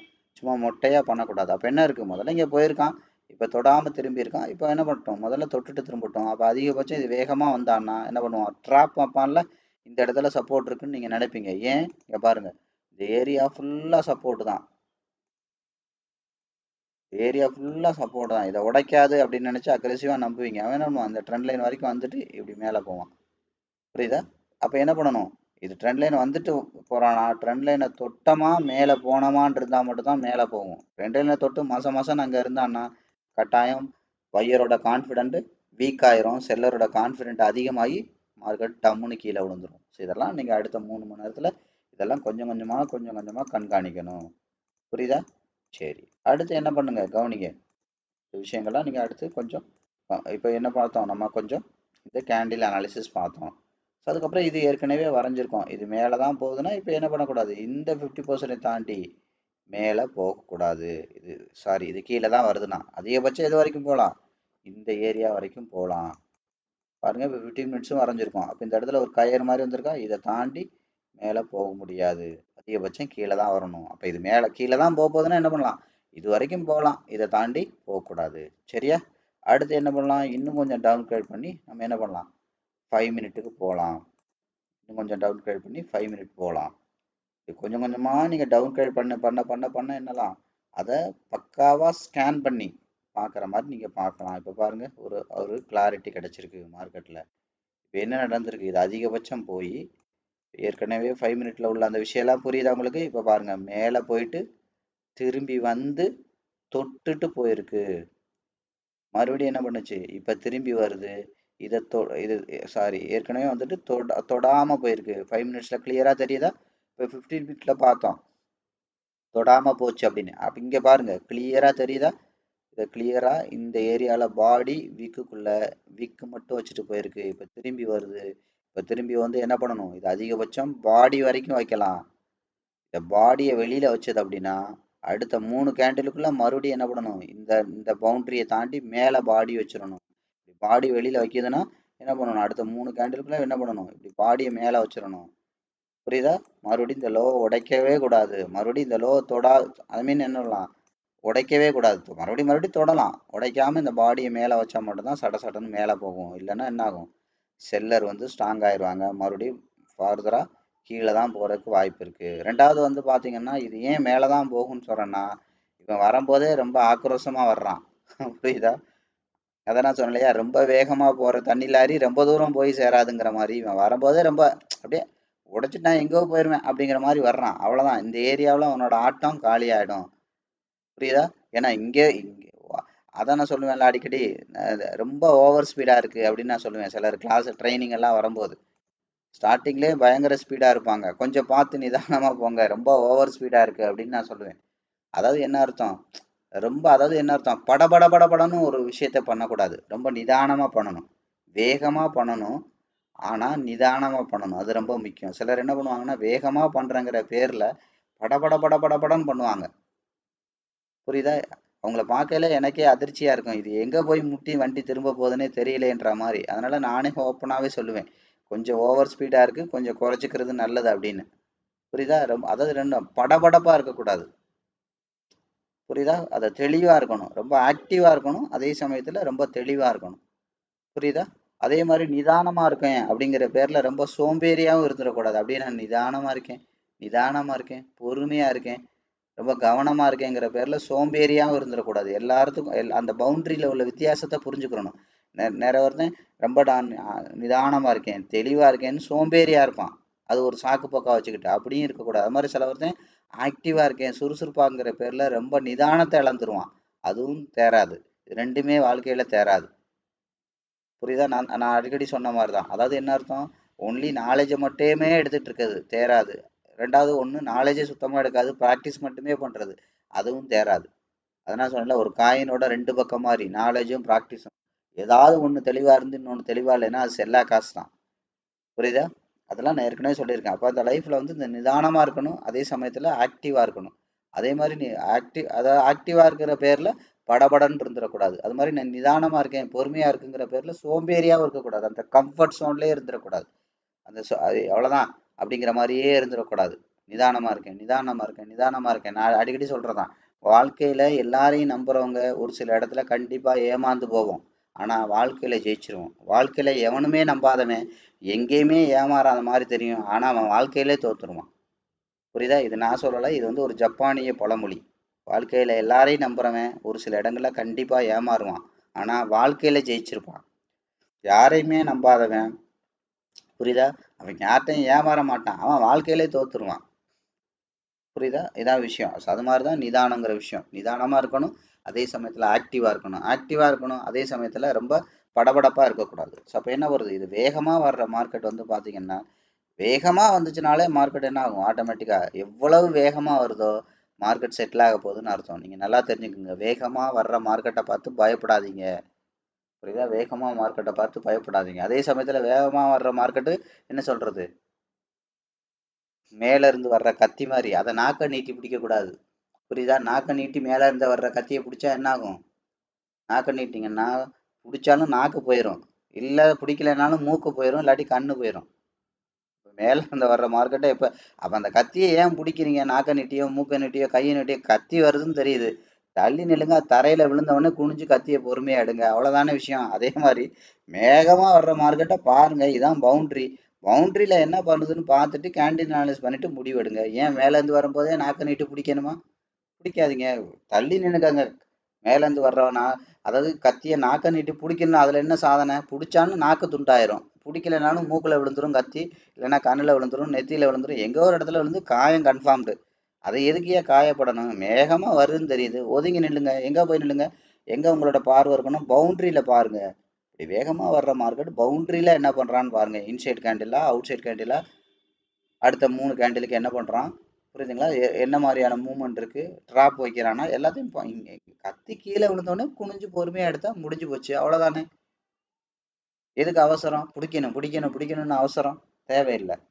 ஆனா என்ன அர்த்தம், மேல இருந்து வர்ற மார்க்கெட்டு ரொம்ப வேகமா வர்ற கத்தி மாதிரி, ரொம்ப வேகமா வர்ற தண்ணி லாரி மாதிரி, அவ்வளவுதான். அது ரொம்ப தூரம் போறதுக்கான வாய்ப்பு இல்லை. நான் சொன்னேன்னா, மேல இருந்து வர்ற கத்தி அப்படியே திரும்பிடும், டப்பு டப்புன்னு திரும்பிடும். இங்க பாருங்க எவ்வளவு கேண்டில் போட்டிருக்கோம், அப்படியே திரும்பிடும், அப்படியே திரும்பிடும், அவ்வளவுதான். ரொம்ப தூரம் போக முடியாது. மார்க்கெட்ல ரொம்ப ஸ்பீடா இருக்குனாலே அவ்வளவுதான், மார்க்கெட்டோட ஆட்டம் முடிய போகுதுன்னு அர்த்தம். இது மார்க்கெட்லயும் கிடையாது, லைஃபுக்கும் பொருந்தும். ஒருத்தன் ரொம்ப தலகால் புரியாம திரியறான்னா அவன் அவ்வளவுதான், முடிய போகுதுன்னு அர்த்தம், கதை கந்தலாக போகுதுன்னு அர்த்தம். நிறைய பேர் பார்த்துருக்கேன் நான் மார்க்கெட்ல, நான் பார்க்காத மார்க்கெட்டா, நான் பார்க்காத ட்ரேடா அப்படிம்பாங்க. என்னைக்கு அப்படி நீங்க நினைக்கிறீங்களோ அன்னைக்கே உங்களோட உங்களோட லைஃபுக்கு என்ன பண்ணிட்டீங்க, நீங்கள் முடிவுரை எழுத ஆரம்பிச்சிட்டிங்கன்னு அர்த்தம். அதனால தான் சொன்னேன், எப்போவுமே உங்களோட நம்பிக்கை உங்கள் மேலே இருக்கணும், பணத்து மேலே இருக்கக்கூடாது, படிப்பு மேலே இருக்கக்கூடாது. எனக்கு அவங்கள தெரியும், இவங்கள தெரியும், அதை தெரியும், இதை தெரியும்.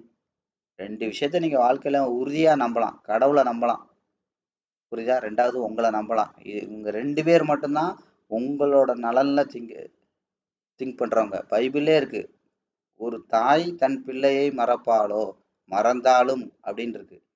மறப்பாளோன்னு கேள்வியும் கேட்டுட்டு மறந்தாலும் அப்படின்ற ஒரு வார்த்தை வருது பைபிள்ல. நம்ம மறந்தாலும்னா என்ன அர்த்தம், மறக்கறதுக்கு வாய்ப்பு இருக்குன்னு தானே அர்த்தம். ஒரு தாய் தன் பிள்ளையை மறப்பாளோ, மறந்தாலும் நான் உன்னை மறப்பதில்லை அப்படின்னு இருக்கு. அப்ப யோசிச்சு பாருங்க, மறந்தாலும் அப்படின்னா என்ன அர்த்தம், அவங்க கூட மறக்கறதுக்கு வாய்ப்பு இருக்குப்பா, உன்னை பத்தி, உன்னை மறக்கறதுக்கு வாய்ப்பு இருக்குப்பா. அவங்க கூட நீங்க நல்லா, அதாவது எல்லாத்துக்குமே ஒரு லிமிட்டேஷன் இருக்கு, நீங்க நல்லா பாருங்க. ஒரு அளவுக்கு மேல ஒரு விஷயம் நீங்க அந்த விஷயத்த பண்ணிட்டீங்க, இல்ல ஒரு அளவுக்கு மேல ஏதோ ஒரு தப்பு பண்ணிட்டீங்க, இல்ல ஒரு அளவுக்கு மேல ஏதோ ஒரு தவறு நடந்துருச்சு அப்படின்னா, அந்தந்த கட்டத்துல அவங்கவங்க உங்கள விட்டுட்டு போயிருவாங்க. ஒரு அளவுக்கு மேல நீங்க வீட்ல சம்பாரிச்சே குடுக்கலன்னு வச்சுக்கோங்க. இல்ல என் ஒய்ஃப்‌க்கு நான் என்ன பண்ணாலும் புடிக்கும். கண்டிப்பா புடிக்காது. ஒரு அம்மாவுக்கு 4 புள்ள இருந்து நான் அந்த புள்ள மாரி நீங்க இல்லன்னா, கண்டிப்பா ஒரு படி உங்கள குறைச்சு தான் புடிக்கும். கவலைப்படுவாங்க. அது வேற விஷயம். புடிக்கிறங்கிறது இருக்காது. புரியுதா? எந்த சூழ்நிலையும் உங்களுக்காக ஒருத்தர் இருக்காருன்னா, அது கடவுள் மட்டும் தான் இருக்க முடியும். அதனால தான் தெளிவா இருக்கு. தாயே மறப்பாங்களா அப்படின்னா, மறப்பாங்களா முதல்ல அப்படின்னா, மறக்கறக்கு வாய்ப்பு இருக்கு. மறந்தாலும். அதாவது என்ன அர்த்தம்? எல்லாரோட அன்பும் குறைஞ்சு போகும். அதான் அர்த்தம். எல்லாரும் உங்க மேல வச்சிருக்க அன்பு குறைஞ்சு போயிரும். எல்லாருக்கும் நம்மள ஒரே எல்லா மாரியும் எல்லா சூழ்நிலையும் எல்லாருக்கும் நம்மள பிடிக்கும்னு அர்த்தம் கிடையாது. ஒரே மாரி பிடிக்கணும்னு அவசியம் கிடையாது. பிடிக்காது. அது நேச்சுரல் கிடையாது. அது மாரி சிலர் உங்கள தேவைக்காக பிடிக்கும் உங்கள. சிலர் ஏதாவது ஒரு ஆதாயத்துக்காக பிடிக்கும். இல்ல உங்கள்ட்ட பணம் இருக்குங்கிறதுக்காக பிடிக்கும். ஏதோ ஒரு விஷயத்துக்கு பிடிக்கும். ஆனா நிரந்தரமா பிடிக்குமா அப்படின்னா பிடிக்காது. புரியுதா? அதனால தான் சொன்னேன். 2 விஷயத்த நீங்க வாழ்க்கையில முழுசா நம்பலாம். ஒண்ணு கடவுள நம்பலாம். 2வது அவர் மட்டும் தான் என்ன பண்ணுவாங்க, உங்கள காயப்படுத்த மாட்டாரு. அதாவது என்ன அர்த்தம்? நீங்க ஏதாவது தப்பு பண்ணீங்கன்னா, அதாவது நான் அடிக்கடி சொல்லுவேன். நாய்க்கும், மனுஷனுக்கும் ஒரு குணம் இருக்கு. ஒரு நாய்க்கு நீங்க 99 தடவை கெடுதல் பண்ணிட்டு, ஒரே ஒரு தடவை நல்லது பண்ணாலும், அந்த நாய் வந்து நீங்க அந்த 99 தடவை கெடுதல் பண்ணீங்க பார்த்தீங்களா? அந்த இத மறந்துரும். அந்த ஒரே ஒரு தடவை நீங்க நல்லது பார்த்தீங்களா? அது ஆயுசுக்கும் அந்த ஒண்ண தான் ஞாபகம் வச்சிருக்கும். இதான் நாயோட சுபாவம். அதனால தான் நாய் நன்றி உள்ளது அப்படின்ட்டு இருக்காங்க. டாக் அதோட ஸ்பெல்லிங்கே பாருங்க. DOG talk. அத திருப்பி போடுங்க. ஜிஓடி காட். நாயும் கடவுளும் ஒண்ணு மாரி தான். காரணம் என்ன தெரியுமா? நீங்க 99 தடவ நாய்க்கு ஒரு கெடுதல் பண்ணியிருப்பீங்க. ஒரே ஒரு தடவ ஒரு பிஸ்கட் வாங்கி போட்டிருப்பீங்க. அது எத்தன வருஷமும் ஆனாலும் அது உயிரோட இருக்கிற வரைக்கும் அந்த நாய் அந்த விஷயத்த தான் பார்க்கும். அதே மாரி தான் கடவுளும். நீங்க 1000 தப்பு பண்ணியிருப்பீங்க. பரவாயில்லப்பா, சரிப்பா, விடுப்பா, நல்ல விடமா இருன்னு. ஆனா ஒரு நல்லது பண்ணுவீங்களா? ஒரு தடவ அவர் பக்கம் வந்துர மாட்டீங்களான்னு தான் அவர் பார்ப்பாரு. அதனால தான் நாய்க்கும் கடவுளுக்கும் ஒரே ஸ்பெல்லிங். அதுக்காக நாய போய் கடவுளான்னு இல்ல. அந்த அந்த தன்மை. இப்ப நான் சொன்னேன்ல, இந்த விஷயம் தான். இதுதான் பிரதானம். அதுக்காக நாய் அப்படின்றதுக்காக நான் சொல்லல. நீங்க தப்பா எடுத்துக்க வேண்டாம். இந்த இந்த அதோட மைண்ட் செட்ட சொல்றேன். கடவுளோட மைண்ட் செட்னும் இது.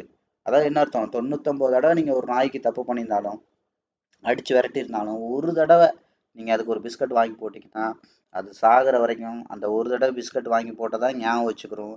அந்த 99 தடவ நடந்தத அது மைண்ட்லயே வச்சுக்காதும்பாங்க. ஆனா மனுஷனுக்கு வந்து பாத்தீங்கன்னா, நீங்க 99 தடவ நல்லது பண்ணிட்டு, ஏதோ ஒரு சூழ்நிலையில அவனுக்கு நல்லதோ, இல்ல கெட்டதோ, இல்ல முடியலன்னு சொல்லிட்டோ, இல்ல பணம் இல்லப்பான்னு சொல்லியிருந்தீங்கன்னா, அவன் சாகுற வரைக்கும் இவங்க நமக்கு 99 தடவ இவங்க உதவி பண்ணாங்களேன்னு அத நினைக்க மாட்டான்.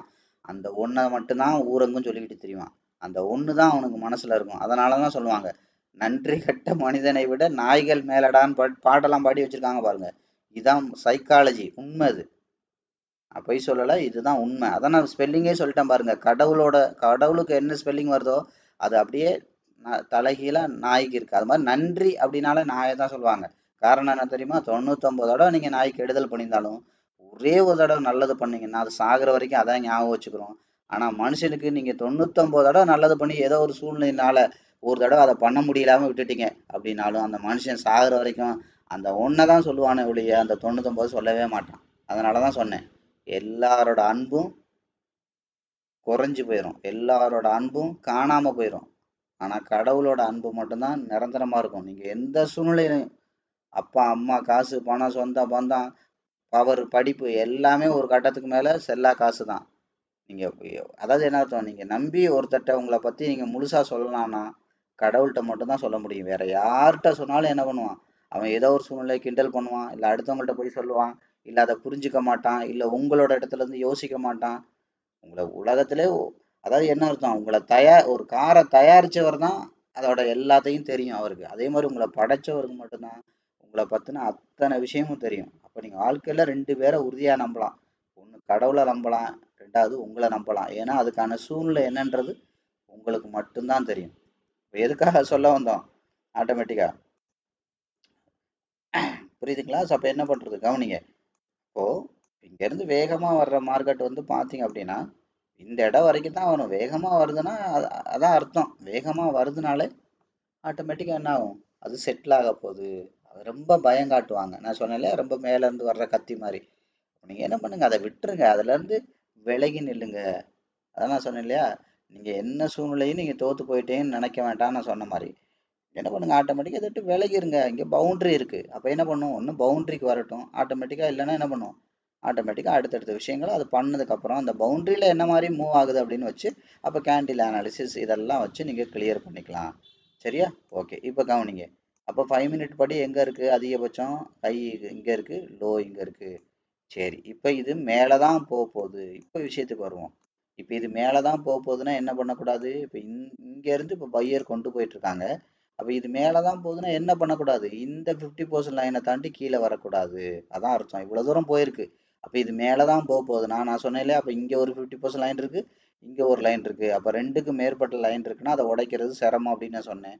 அப்ப இது மேல தான் போகுதுன்னா என்ன பண்ணக்கூடாது? இத தாண்டி கீழே மறுபடியும் வரக்கூடாது. வந்துச்சுன்னா என்ன ஆகும்? இந்த சோர்ஸுக்கே வந்துரும். இப்ப மேல போயிட்டு இருக்கு. இப்ப என்ன பண்ணக்கூடாது? இது வரைக்கும் வரலாம். இத தாண்டி கீழ வந்துச்சு அப்படின்னா, ஆட்டோமேட்டிக்கா இந்த சோர்ஸுக்கே வந்துரும். புரியுதா? இவ்வளவுதான் விஷயம்.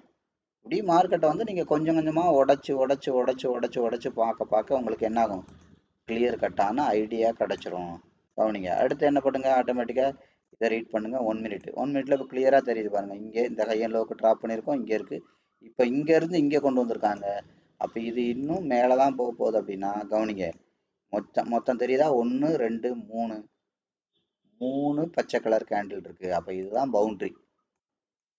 நீங்க நல்லா தெரிஞ்சுக்கோங்க. அடுத்த ஒரு 1/4 மணி நேரம், அரை மணி நேரம், மேக்சிமம் 1 ஹவருக்குள்ள இதுக்கு மேல இருக்கிற வரைக்கும் தான் இன்னைக்கு மேல.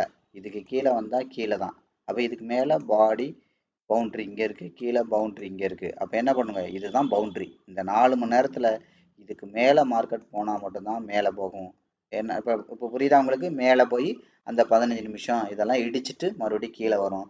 இல்ல இதுக்கு கீழே உடைக்குது அப்படின்னா ஆட்டோமேட்டிக்கா என்ன நடக்கும்? இதுதான் நடக்க போகுது. அப்ப என்ன அர்த்தம்? அடுத்த ஒரு மணி நேரம், அதிகபட்சம் ஒரு 1/4 மணி நேரத்துல இருந்து 1 மணி வரைக்கும் இதுதான் பவுண்டரி. இதை வச்சு தான் என்ன பண்ணும்? அடுத்த 4 மணி நேரம் இருக்கும். அந்த 4 மணி நேரத்தை வச்சு அந்த இடத்துல மறுபடியும் போய் இந்த மாதிரி எல்லாம் அனலைஸ் பண்ணீங்கன்னா அடுத்த 8 மணி நேரம் இருக்கும். அந்த 8 மணி நேரத்தை ஓவராலா நீங்க அனலைஸ் பண்ணீங்கன்னா தான் 24 மணி நேரம் எப்படி இருக்கும் அப்படிங்கிறத நீங்க ஐடென்டிஃபை பண்ண முடியும். அதனால தான் சொன்னேன், ஒவ்வொரு ஸ்டேஜ் பை ஸ்டேஜா நீங்க என்ன பண்ணணும்? மார்க்கெட்டை வந்து இன்ச் பை இன்ச்சா அனலைஸ் பண்ணணும். முதல்ல 1 மினிட், 5 மினிட் இதை அனலைஸ் பண்ணீங்க, 15 மினிட் இதெல்லாம் அனலைஸ் பண்ணீங்கன்னா ஒரு 1 ஹவர் வரைக்கும் எப்படி இருக்குன்னு பார்க்கலாம். அடுத்து 1 ஹவர் வரைக்கும் நீங்க அனலைஸ் பண்ணீங்கன்னா அடுத்த 4 மணி நேரம் எப்படி இருக்குன்னு பார்க்கலாம். அடுத்த 4 மணி நேரம் அனலைஸ் பண்ணிட்டீங்கன்னா 8 மணி நேரம் வரைக்கும் எப்படி இருக்குன்னு பார்த்துட்டீங்கன்னா அடுத்து 24 மணி நேரம் மார்க்கெட்டோட போக்கு அப்படிதான் இருக்கும். புரியுதா? இது எல்லாமே நீங்க என்ன பண்ணலாம்? கிளியரா ஐடென்டிஃபை பண்ணிக்கலாம். புரியுதுங்களா? ஸ்டெப் பை ஸ்டெப்பா. ஓகேவா? சரி. அடுத்து கவனிங்க. இப்போ அடுத்து நம்ம என்ன பண்ணலாம்? இது அப்படியே நம்ம வந்து கோல்டுக்கு போகலாம். கோல்டெல்லாம் நம்ம பார்த்து ஒரு 4-5 நாள் ஆச்சு. கோல்டு கொஞ்சம் பார்க்கலாம். ஸோ அப்போ கோல்டில் பாருங்கள், இப்போ அதிகபட்சம் ஹை அண்ட் லோ எங்கே இருக்குது? சார்ட்டை எடுங்க, ரீசெட் பண்ணுங்கள். எப்போவுமே சார்ட்டில் கண்ணுக்கு தெரிஞ்சு லோ எங்கே இருக்குது, ஹை எங்கே இருக்குது, அதிகபட்சம் லோ இங்கே இருக்குது, அப்போ அதிகபட்சம் ஹை இங்கே இருக்குது. அப்போ அதோட 50% தாண்டி கீழே இருக்குது. சரியா? கவனிங்க. 50% தாண்டி கீழே இருக்குது. மறுபடியும் ட்ரை பண்ணியிருக்கு, 50% போயிருக்கு, போக முடியாமல் இப்போ என்ன பண்ணிகிட்டு இருக்கு? கீழே வந்துக்கிட்டு இருக்கு. அப்போ இது கீழே தான் வருதுன்னா என்ன பண்ணக்கூடாது? இப்போ இந்த செல்லர் கொண்டு வந்துக்கிட்டு இருக்க ப்ரெசன்ட் டென்ஸ் கொண்டு வந்துகிட்டு இருக்க இந்த இடத்த தாண்டி மேலே போகக்கூடாது. அப்போ பாருங்க, இப்போ 2 லைன் இருக்கு. அதிகபட்சம் இந்த பவுண்டரியை தாண்டி மேலே போச்சுன்னா தான் மேலே போக முடியும், இல்லைன்னா கீழே தான் போகும். இது என்னதான் மேலே போனாலும் இந்த பவுண்டரிக்குள்ளே போயிட்டு இப்படியே தான் வருது, வர்றதுக்கு வாய்ப்பு இருக்கு. சரி, அப்போ கீழே வந்துச்சுன்னா எங்கே வரும்? ஆட்டோமேட்டிக்காக இங்கே பாடி விக்கு சோர்ஸ் இங்கே இருக்கு. அப்போ இந்த இடம் வரைக்கும் வர்றதுக்கு வாய்ப்பு இருக்கு. புரியுதா? இந்த இடம் வரைக்கும் வர்றதுக்கு வாய்ப்பு இருக்கு. சரியா? அப்போ இது கீழே தான் வருதுன்னா என்ன பண்ணக்கூடாது? இது மேலே தாண்டி போகக்கூடாது. அப்போ கீழே வந்துச்சுன்னா இந்த ஏரியா வர்றதுக்கு வாய்ப்பு இருக்கு. சரி, அப்போ இன்னும் கொஞ்சம் சுருக்கி வரையலாம். இன்னும் கொஞ்சம் சுருக்கி வரையலாம். அப்போ கவனிங்க, இங்கேருந்து பையர் கொண்டு போனாங்க, திரும்ப செல்லர் கொண்டு வந்தாங்க. இப்போ மறுபடியும் 3வது தடவை பையர் கொண்டு போயிருக்காங்க, கொண்டு போயிட்டு இருக்காங்க. ஏன்? இதை தாண்டி கீழே வந்தால் தான் அடுத்து கீழே வருதுன்னு அர்த்தம். 3வது தடவை கொண்டு போயிருக்காங்க. அப்போ இந்த 3வது தடவை கொண்டு போகிறதுக்கு வரைஞ்சோன்னா கவனிங்க. இப்போ கவனிங்க, இதை தாண்டி கீழே வந்துச்சுன்னா மார்க்கெட் வந்து இந்த சோர்ஸை தாண்டி கீழே வந்துடும். அவ்வளோதான் அர்த்தம். இப்போ மார்க்கெட் அப்போ என்ன பண்ணிட்டு இருக்கு? ஓவரால் கீழ் நோக்கி தான் வந்துட்டு இருக்கு. அப்போ என்ன பண்ணும் மார்க்கெட்டு கவனிங்க. முதல்ல வந்து பார்த்தீங்கன்னா இப்போ இதில் உள்ள எல்லா பச்சை கலர் லைனையும் பாருங்கள். 50% லைன் இங்கே ஒன்று இருக்குது, இங்கே ஒன்று இருக்குது, இங்கே ஒன்று இருக்குது. அப்போ இதுதான் ஓவரால் பவுண்ட்ரி. அப்போ இந்த மூணுக்கும் கீழே இருந்துச்சுன்னா கட்டாயம் மார்க்கெட் வந்து ஸ்ட்ராங்காக செல் ட்ரெண்டில் தான் இருக்குது. அப்போ அடுத்த பவுண்ட்ரி எங்கே இருக்குது? பாடி வீக் பவுண்ட்ரி இங்கே இருக்குது, ஓவரால் பவுண்ட்ரி இங்கே இருக்குது. அப்போ என்ன பண்ணும் மார்க்கெட்டு இன்னைக்கு கோல்டு வந்து இந்த பவுண்ட்ரிக்குள்ளே வந்தே தீரும். அப்போ இங்கே ஏற்கனவே இது இருக்குது. அப்போ என்ன பண்ணும், ஏற்கனவே தொடாமல் திரும்பிச்சு. இப்போ தொட்டுட்டு திரும்பலை அப்படின்னா போனாலும் இதை தாண்டறது கஷ்டம். இதை தாண்டறது கஷ்டம். அதிகபட்சம் என்ன பண்ணும் மார்க்கெட் வந்து கீழே வர்றதுக்கான ப்ராபபிலிட்டி தான் இருக்குது. ஏன் கீழே வர்றதுக்கான ப்ராபபிலிட்டி இருக்குது கவனிங்க. இப்போ இங்கே ஏற்கனவே உள்ள ட்ரெண்ட் லைன் லாஸ்ட்டாக இங்கே இருக்குது. அடுத்து கீழே உள்ள ட்ரெண்ட் லைன் இப்போ இந்த ஏரியாவுக்கு எடுத்துக்கிட்டிங்கன்னா இங்கே இருக்குது. இந்த ரெண்டையும் உடச்சி வெளியில் அவுட் சைடு வச்சிருச்சு. புரியுதா? அதனால தான் கீழே தான் வர்றதுக்கு வாய்ப்பு இருக்குன்னு சொன்னேன். அப்போ கீழே அவுட் சைடு வச்சிருச்சு அப்படின்னா ட்ரெண்ட் லைன்லாம் உங்களுக்கு தான் வரையணும். எனக்கெல்லாம் வரையலாம் தேவையில்லை, வெறும் சார்ட்டே போதும். இவ்வளோலாம் உட்காந்துட்டு நான் வரைய தேவையில்லை, வெறும் சார்ட்டே போதும். இதெல்லாம் பழக பழக உங்களுக்கும் வந்துடும். அப்போ என்ன ஆயிரும், இது இருக்குது. அப்போ கட்டாயம் என்ன பண்ணும், இந்த ஏரியாவுக்கு கண்டிப்பாக கீழே தான் வர்றதுக்கு வாய்ப்பு இருக்குது அப்படிங்கிறத நான் கிளியராக சொன்னேன். புரியுதா? சரி, இப்போ நாலாவதா இது மேலே தான் கீழே தான் போக போகுதுன்னா என்ன பண்ணணும், இப்போ போயிட்டு 5 மினிட்டுக்கு வரைகிற மாதிரி இது. அப்போ என்ன பண்ணக்கூடாது, அட்லீஸ்ட் இதை தாண்டி போகக்கூடாது. அப்போ திரும்பி போகிற மார்க்கெட் எது வரைக்கும் போகலாம், இந்த ரெண்டு இது வரைக்கும் போகலாம், இன்னும் அதிகபட்சம் இது வரைக்கும் கூட போகலாம். அப்போ என்ன பண்ணும், இதை தாண்டி எல்லாம் போனால் மட்டும்தான் மேலே போக முடியும். அப்போ ஷார்ட் டர்மாக இங்கே வரைக்கும் போகலாம், மிட் டர்மாக இங்கே போகலாம், லாங் டர்மாக இங்கே போகலாம். புரியுதா? அவ்வளோதான் விஷயம். அப்போ மொதல் 4 மணி நேரம் வரைக்கும் இங்கே வரைக்கும் தான் போகிறதுக்கு வாய்ப்பு இருக்குது. அப்போ என்ன பண்ணும், அதிகபட்சம் கோல்டு கீழே வர்றதுக்கு தான் வாய்ப்பு இருக்குது. புரியுதா? ஓகே, அடுத்து என்ன பண்ணலாம், நம்ம நிஃப்டிக்கு போகலாம். நிஃப்டியோட 1 ஹவர் எடுங்க. ஸோ எங்கெல்லாம் கேப் இருக்கோ அந்த கேப்பெல்லாம் என்ன பண்ணுங்கள், ஆட்டோமேட்டிக்காக ஃபில் பண்ணுங்கள். அப்படி ஃபில் பண்ணுங்கள், அவ்வளோதான். உட்காந்து நீங்கள் எப்படி போயிருக்கு எப்படி வந்திருக்கு அதெல்லாம் தேவையில்லை. அப்போ என்ன பண்ணுங்கள், கண்ணுக்கு தெரிஞ்சு லோவர் ஹை எங்கே இருக்குது, இந்த இடத்துலேருந்து இங்கே இருக்குது. அப்போ என்ன பண்ணுது மார்க்கெட் வந்து இதோட 50% நோக்கி ட்ராவல் பண்ணிகிட்ருக்கு. அப்போ ஏற்கனவே உள்ளதுக்கும் வரீங்க, ஒன்றும் பிரச்சனை இல்லை. அதோட 50% இங்கே பாருங்கள் இந்த இடத்துல தான் இருக்குது. தென் அதுக்கு முன்னாடி உள்ளது 50% லைன் எங்கே இருக்குது, இந்த இடத்துல தான் இருக்குது. மார்க்கெட் வந்து அப்போ என்ன பண்ணுது, ஸ்ட்ராங்காக இதை நோக்கி வந்துட்டுருக்கு. அப்போ இதை தாண்டினா மட்டும்தான் இந்த சோர்ஸுக்கு வர முடியும். சரி, ஓகே. இப்போ நம்ம என்ன பண்ணலாம், ஆட்டோமேட்டிக்காக இப்போ முதல்ல இந்த இந்த ஏரியாவில் தான் மார்க்கெட்டே சுற்றிக்கிட்டு இருக்கு. அப்போ என்ன பண்ணலாம், இதை கொஞ்சம் உடச்சி டவுன் கிரேட் பண்ணி போய் பார்க்கலாம். 15 மினிட்ஸ் போனோன்னா இந்த ஏரியா எப்படி, இதோட மூவ்மெண்ட்ஸ் வந்து எப்படி இருக்குது, கீழே வர்றதுக்கு வாய்ப்பு இருக்கா, மேலே வர்றதுக்கு வாய்ப்பு இருக்கான்னு பார்க்கலாம். இப்போ டவுன் கிரேட் பண்ணோன்னா கவனிங்க, கண்ணுக்கு தெரிஞ்சு ஹை அண்ட் லோ இங்கே இருக்குது. அப்போ என்ன பண்ணுது இந்த ஏரியா. ஸோ அதுக்கப்புறம் நீங்கள் இதை கவனிச்சிங்கன்னா தெரியும், இப்போ இங்கேருந்து பையர் கொண்டு போயிட்டுருக்காங்க கரெக்டாக. இப்போ என்ன பண்ணணும், அஃபீஷியலாக இதை தாண்டி வெளியில் வந்தால் மட்டும்தான் கீழே வர முடியும். அப்போ குறைஞ்சபட்சம் எது வரைக்கும் வரும், இங்கேருந்து போயிட்டுருக்கு, இப்போ வந்துட்டுருக்கு. இப்போ மார்க்கெட் வந்து பார்த்தீங்கன்னா கட்டாயம் இந்த 50% லைனுக்காவது வர்றதுக்கு வாய்ப்பு இருக்குது. இவ்வளோதான் விஷயம். அப்போ இது மேலே தான் போகுதுன்னு என்ன பண்ணக்கூடாது, இதோட 50% லைன் இங்கே இருக்குது ஏற்கனவே. இதை தாண்டி போயிட்டு அதாவது என்ன அர்த்தம், ட்ராப் பண்ணுங்கள், அவ்வளோதான் விஷயம். 5 மினிட்ல போனீங்கன்னா அது அங்கே தான் இதான் இருக்கும். புரியுதுங்களா? ஸோ அப்போ என்ன பண்ணுது, மேலே தான் கீழே தான் வருதுன்னா என்ன பண்ணக்கூடாது, அதிகபட்சம் இங்கே வரைக்கும் போகலாம், இல்லை இங்கே வரைக்கும் கூட போகலாம். அப்போ என்ன பண்ணக்கூடாது, இதை தாண்டி மேலே போனால் மட்டும்தான் அஃபீஷியலாக மேலே போக முடியும். இல்லைன்னா என்ன பண்ணும் மார்க்கெட் வந்து இங்கேயே வர்றதுக்கு வாய்ப்பு இருக்குது. அப்போ இதை தாண்டி வந்துச்சுன்னா எங்கே வரும், இங்கே ஓவரால் கவனிங்க, நிஃப்டி வந்து இந்த இடத்துக்கு தான் வரணும். இப்போ இந்த முதல்ல வந்து பார்த்தீங்கன்னா இந்த ஏரியா உடைச்சதுன்னா இங்கே வரும். புரியுதா? ஸோ அவ்வளோதான். ஏன்னா மார்க்கெட் வந்து நிஃப்டிங்கிறது வெறும் ஒரு 6 மணி நேரம் 7 மணி நேரம் தான், அது ரொம்பலாம் எதிர்பார்க்க முடியாது. அவ்வளோதான் விஷயம். புரியுதுங்களா? உங்களுக்கு கிளியராக மார்க்கெட் பற்றி ஓரளவு கிளியராக புரிஞ்சிருக்குன்னு நினைக்கிறேன். நம்ம ஒவ்வொரு சாப்டர்லையும் நம்ம கொஞ்சம் கொஞ்சமாக அனலைஸ் பண்ணுறோம். அதே மாதிரி இப்போ இதை எடுத்துக்கிட்டிங்கன்னா 15 நிமிஷம் நீங்கள் பாடி வீக்கு இடிக்கிற இடம் இந்த இடம். சாரி, வெயிட் பண்ணு ஒரு நிமிஷம். இந்த இடம் அப்போ கவனிங்க, அட்லீஸ்ட் அதுதான் நான் சொன்னேன், இந்த இடத்துக்காவது கண்டிப்பாக வரும். ஏன், ட்ரெண்ட் லைன் இங்கே இருக்குது, 50% இங்கே இருக்குது. அப்போ என்ன அர்த்தம், அடுத்த ஒரு 2 மணி நேரத்தில் இந்த இடத்த தாண்டி வெளியில் அவுட் சைடு வச்சாதான் அடுத்த 4 மணி நேரம் இங்கே வர்றதுக்கு இந்த ஏரியாவுக்கு வர்றதுக்கு வாய்ப்பு இருக்குது. இதை பவுண்ட்ரியாக எடுத்திங்கன்னா இது எல்லாம் சேர்த்து ஒரு பவுண்ட்ரி, இது மொத்தமாக ஒரு பவுண்ட்ரி. அப்போ இந்த பவுண்ட்ரிக்குள்ளே கட்டாயம் வர்றதுக்கு வாய்ப்பு இருக்குது. புரியுதுங்களா? இந்த அப்போ அதுக்கு என்ன பண்ணணும், மொத்த மார்க்கெட்டு 4 மணி நேரம்னா 2 மணி நேரத்தில் இது நடந்தால் மட்டும்தான், இதை தாண்டி அவுட் சைட் கேண்டில் வச்சா மட்டும்தான் இங்கே வர்றதுக்கு வாய்ப்பு இருக்குது. இதை தாண்டி அவுட் சைட் கேண்டில் வைக்கணும். அடுத்த 3-4 கேண்டில் என்ன பண்ணணும், போயிட்டு திரும்ப இந்த ட்ரெண்ட் லைனில் இடிக்கலாம். இந்த ட்ரெண்ட் லைனை தாண்டி இப்படி வெளியில் வச்சுச்சு மேலே தான் போகும். அதெல்லாம் தெரிஞ்சுக்கோங்க. ட்ரெண்ட் லைன், ப்ரைஸ் லைன் ரொம்ப ரொம்ப முக்கியம். ட்ரெண்டில் அதில் ரொம்ப எஃபெக்டிவானது என்ன தெரியுமா, ப்ரைஸ் லைன் கிடையாது, ட்ரெண்ட் லைன் தான். அதான் நான் சொன்னேன், ட்ரெண்ட் லைனும் பிரைஸ் லைனும் காதலன் காதலி மாதிரி கவனிங்க. இடிச்சுது, இடிச்சிச்சு, இவ்வளோ தூரம் போயிருக்கு, திரும்ப ட்ரெண்ட் லைன் நோக்கி இழுத்துருக்கா? எவ்வளோ தூரம் போனாலும் ட்ரெண்ட் லைன் நோக்கி இழுக்கும். அது ஏன் காதலன் காதலின்னு சொன்னேன், ஹஸ்பண்ட் அண்ட் ஒய்ஃப்னு சொல்லாமல். காதலன் காதலி தான் என்ன பண்ணுவான், அந்த அதை என்ன சொல்றது, அது அதாவது என்ன அர்த்தம், அவன் பொட்டாட்டி பிள்ளைய கூட தேடுவானோ தேட மாட்டானோ, காதலன் காதலியை கண்டிப்பாக தேடுவான். ஏன்னா அந்த வயசு அப்படி. புரியுதா? அதாவது என்ன அர்த்தம், அப்பா அம்மா கொடுக்குற காசுல ஊரை சுத்துற வயசு அது. அப்ப என்ன ஆகும், எந்த கமிட்மெண்ட்டும் இல்லை. அப்ப அந்த என்ன ஆகும், எந்த கமிட்மெண்ட்டும் ஒரு மனுஷனுக்கு இல்லைன்னா உலகமே அவனோட லவ்வர் மாதிரி தான் தெரியும். அதான அர்த்தம். இதே அவனா சொந்தமா சம்பாரிச்சு வேலைக்கு போய் பொண்டாட்டிக்கு இந்த பொண்டாட்டி பிள்ளைய காப்பாற்றி ஸ்கூலுக்கு ஃபீஸை கட்டும் போது அப்போ அதுக்கெல்லாம் டைம் இருக்காது. இருக்கும், அந்த அன்பை வந்து தேக்கி வைப்பாங்க, ஒரு அப்பா காட்ட மாட்டாரு.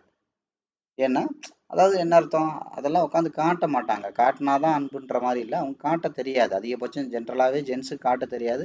லேடிஸ் வந்து அதை என்ன பண்ணுவாங்க, அதை எதிர்பார்ப்பாங்க. இது இது இது வந்து ஒரு நேச்சுரலான விஷயம். அவங்க வந்து காட்ட தெரியாதுன்னு அர்த்தம் கிடையாது, ஆனால் இருக்கு. அன்பு இல்லாம அவங்க நாய் மாதிரி உழைக்கிறாங்க, அன்பு இல்லாம இரவு பகலா இருக்காங்க. அதான்னு சொல்லுவாங்கல்ல, ஒரு அம்மா வந்து நீ சின்ன வயசா இருக்கும்போது நான் இதை செஞ்சேன்டா, நீ சின்ன வயசுல இருக்கும்போது அதை செஞ்சேன்னா சொல்லுவாங்க. ஒரு அப்பா வந்து என்னைக்குமே சொல்லி காட்ட மாட்டார், உனக்கான இதை செஞ்சேன்டான்னு சொல்லவே மாட்டார். அவர் அதான் சொல்ல, அவருக்கு எதையுமே வெளிக்காட்ட தெரியாது. ஒரு ஜென்ஸுக்கு இதுதான் பிரச்சனை. புரியுதா? வெளிக்காட்ட தெரியாது. இதுதான் நேச்சுரல். அப்ப என்ன அப்படின்னு அர்த்தம்னா, அது என்ன அர்த்தம், ஒரு காதலன் காதலி மாதிரி ஒரு ட்ரெண்ட் லைனு ஒரு பிரைஸ் லைனு எவ்வளவு தூரம் போனாலும் திரும்பி அதை நோக்கி தேடி வரும். எவ்வளவு தூரம் போனாலும் அந்த ப்ரைஸு ட்ரெண்ட் லைனை நோக்கி வரும். அப்போ என்ன, அதனால தான் சொன்னேன், இந்த ட்ரெண்ட் லைனை உடச்சிருச்சு கீழே போயிருச்சு அப்படின்னா இந்த ட்ரெண்ட் லைன் மேலே தடையாக இருக்கும். இப்படி இதை உடைக்கிறது ரொம்ப கஷ்டம். உடைச்சி இப்படி மேலே அவுட் சைட் வச்சா மட்டும்தான் வரும், இல்லைன்னா மறுபடியும் மார்க்கெட் கீழே விழுகும். அது மாதிரி ட்ரெண்ட் லைனை எப்போவுமே மார்க்கெட் உடைச்சதுன்னா அவ்வளோதான், டோட்டல் ட்ரெண்டே சேஞ்ச் ஆகும். சேஞ்ச் ஆகுன்றது இல்லை, அண்டர் வேல்யூக்கு வரும் கீழே, அதான் அர்த்தம். அண்டர் வேல்யூக்கு வரும். இப்போ அண்டர் வேல்யூக்கு வருதுன்னா என்ன பண்ணணும் அப்படிங்கிறதெல்லாம் பழைய சாப்டரில் சொல்லியிருக்கேன். ஓவர் வேல்யூக்கு போகுதுன்னா என்ன பண்ணணும் அப்படிங்கிறதெல்லாம் பழைய சாப்டரில் சொல்லியிருக்கேன். புரியுதுங்களா? அதனால தான் நான் சொன்னேன், ஒரு ட்ரெண்ட் லைனும் ஒரு ப்ரைஸும் காதலன் காதலி மாதிரி ட்ரெண்ட் லைனை விட்டு எவ்வளோ தூரம் போகுதோ அவ்வளோ வேகமாக அது ட்ரெண்ட் லைனை நோக்கி ஓடி வரும். புரியுதா? ஸோ இப்போ இதெல்லாம் நீங்கள் எதுக்கு இதெல்லாம் நான் சொல்கிறேன்னா, இதெல்லாம் நீங்கள் ஈஸியாக அண்டர்ஸ்டாண்ட் பண்ணிக்கோங்க. அதை நான் இப்போ கொஞ்சம் நேரத்துக்கு முன்னாடி சொன்னேன்ல, ஒரு அப்பா வந்து எதிர்பார்க்க மாட்டாரு. ஒரு அப்பா வந்து காயப்படுத்தினாலும் அதை கடந்து போயிடுவாரு. ஒரு அம்மா வந்து அப்படி கிடையாது, ரொம்ப வீக். பைபிளே இருக்கு. புரியுதுங்களா? ஒரு ஸ்திரீ பலவீனமானவள் அப்படின்ட்டு இருக்கு. அதாவது என்ன அர்த்தம், ரொம்ப வீக்கா இருப்பாங்க. ஆனா அவங்க ஸ்ட்ராங் ஆயிட்டாங்கன்னா ரொம்ப கஷ்டம். அவங்கள வந்து நீங்க எந்த சூழ்நிலையும் ஸ்ட்ராங் ஆக்கிடவே கூடாது. ஸ்ட்ராங் ஆக்கினா கோவப்படுத்திடக்கூடாது. ரொம்ப ரொம்ப எந்த சூழ்நிலையும் அவங்கள என்ன பண்றது, மைண்டு அந்த மனசு உடைஞ்சு போக வச்சிடக்கூடாது. வச்சிட்டிங்கன்னா ரொம்ப கஷ்டம். அவ்வளவு ஸ்ட்ராங் ஆயிடுவாங்க மறுபடி. புரியுதா? ஆனா அதே சமயத்துல பயங்கர வீக்கு. ஒரு அப்பா வந்து அப்படி கிடையாது. அவர் வந்து என்ன ஆவாங்க, அதை வெளியில காட்டிக்க மாட்டாங்க. எவ்வளவு சோகத்தா இருந்தாலும் அது குடும்பத்துல ஷேர் பண்ணக்கூடாதுன்னு நினைப்பாங்க. நம்ம பிள்ளைகளுக்கு பாதிக்க கூடாதுன்னு நினைப்பாங்க. ஸோ அந்த மாதிரி அவங்க எதிர்பார்க்க மாட்டாங்க. ஆனா ஒரு அம்மா அப்படி கிடையாது, எதிர்பார்ப்பாங்க. ரொம்ப விஷயம். அதனாலதான் பைபிள்லே இருக்கு, வயது சென்ற உன் தாயை அசட்டை பண்ணாதே அப்படின்ட்டு இருக்கு. வயது சென்ற உங்க அப்பாவெல்லாம் அசட்டை பண்ணாத, நீ இருமா உனக்கு ஒன்றும் தெரியாது, நீ உட்காருமா மூலையில உட்காருமா பேசாம இருமா அப்படின்னு சொல்லக்கூடாது. ஏன்னா அவங்க வந்து ரொம்ப சென்சிட்டிவ். நீங்க ரொம்ப அவங்களுக்கு எந்த அளவுக்கு வயசாகுதோ அந்த அளவுக்கு தான் நீங்க என்ன பண்ணணும், நீங்க சரி சரி சரி, அவங்க சொல்றது தப்பா மேபி இருக்கலாம், அவங்க காலத்துக்கு தகுந்த மாதிரி கூட சொல்லாம இருக்கலாம், அவங்களுக்கு ட்ரெண்டுக்கு தகுந்த மாதிரி கூட சொல்லாம இருக்கலாம். பரவாயில்ல, சரி பார்த்துக்கலாம் பண்ணிக்கலாம்னு சொல்லிட்டு அவங்கள அப்படிதான் சொல்லணுமே ஒழிய அவங்கள அசட்டை பண்ணக்கூடாது. நிறைய விஷயங்கள் பைபிள்ல இருக்கு. புரியுதா? அதாவது என்ன சொல்றேன்னா, அதாவது ஒரு மனுஷன் என்னெல்லாம் தேவையோ அது இருக்கு, அவ்வளவுதான். அதுக்காக மற்றதுல இல்லைன்னு நான் சொல்ல வரல. நான் நிறைய டைம் அதை படிச்சதுனால அது அதுல இருக்கிறத நான் ஷேர் பண்றேன். எல்லா இதுவும் மனுஷன் நல்லா இருக்குன்னு தான் சொல்லுவாங்க. மனுஷன் நல்லா இருக்குன்னு சொன்னா மட்டும்தான் என்னது, அது மனுஷனுக்கு உண்டானது. மனுஷன் கெட்டு போறதுக்காக ஒரு விஷயம் சொன்னா அது மனுஷனுக்கு உண்டானது கிடையாது. அப்ப என்ன என்ன அர்த்தம் அப்படின்னா, ரொம்ப சென்சிட்டிவ் உமன். அது மாதிரி மென் வந்து பாத்தீங்கன்னா ரொம்ப சென்சிட்டிவ் கிடையாது, ரொம்ப ஹார்டு. அவ்வளவுதான் விஷயம். இவங்களுக்கு கரடுமுரடா இருப்பாங்க, இவங்களுக்கு காட்ட தெரியாது. புரியுதுங்களா? அவங்க ரொம்ப சென்சிட்டிவா இருக்கிறதுனால அவங்க எதிர்பார்ப்பாங்க. அவ்வளவுதான் விஷயம். அவக்கா இவர் கரடு முரடா இருக்கு காட்ட தெரியலனால அன்பு இல்லைன்னு அர்த்தம் கிடையாது. அன்பை காட்ட தெரியாது. ரொம்ப கரடு முரடா இருப்பாங்க. அன்பத்தையும் எதையுமே ரொம்ப இதுவா காட்ட மாட்டாங்க. அதனாலதான் என்ன சொல்றது, ரொம்ப அதாவது சொல்லுவாங்க, ரொம்ப வந்து அப்பா வந்து ரொம்ப மனசுல சுமக்கிறவர் இந்த எல்லா பாரத்தையும். அது மாதிரி அம்மா வந்து வயித்துல சுமந்தவங்க. புரியுதுங்களா? ஸோ அது வந்து ஃபிசிக்கல். இது வந்து பார்த்தீங்கன்னா எமோஷனல். அப்பா வந்து பார்த்தீங்கன்னா ரொம்ப எமோஷனலாக இருப்பார், காட்ட மாட்டாங்க, ரொம்ப ஹார்ட். இதெல்லாம் நீங்கள் தெரிஞ்சுக்கணும், அவ்வளோதான். அப்பப்போ சூழ்நிலைக்கு தகுந்த மாதிரி தெரிஞ்சுக்கோங்க.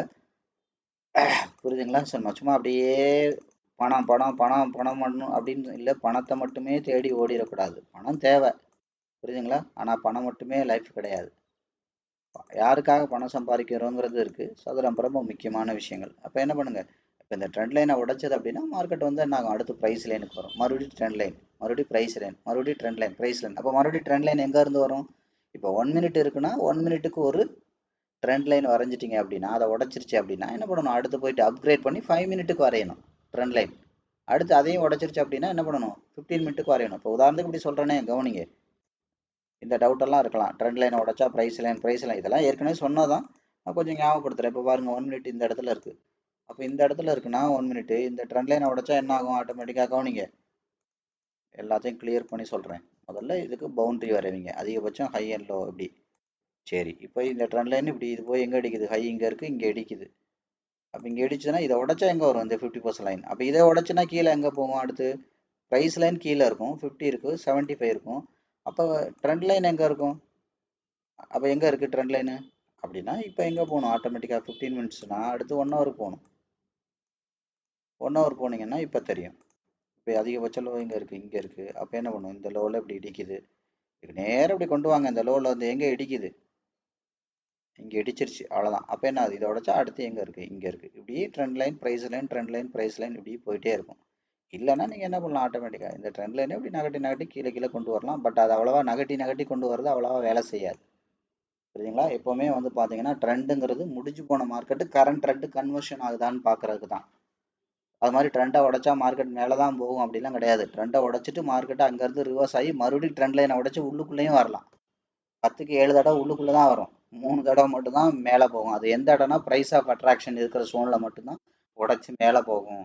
எடுத்த உடனேலாம் போகாது. நான் ஏற்கனவே இதெல்லாம் சொல்லியிருக்கேன்.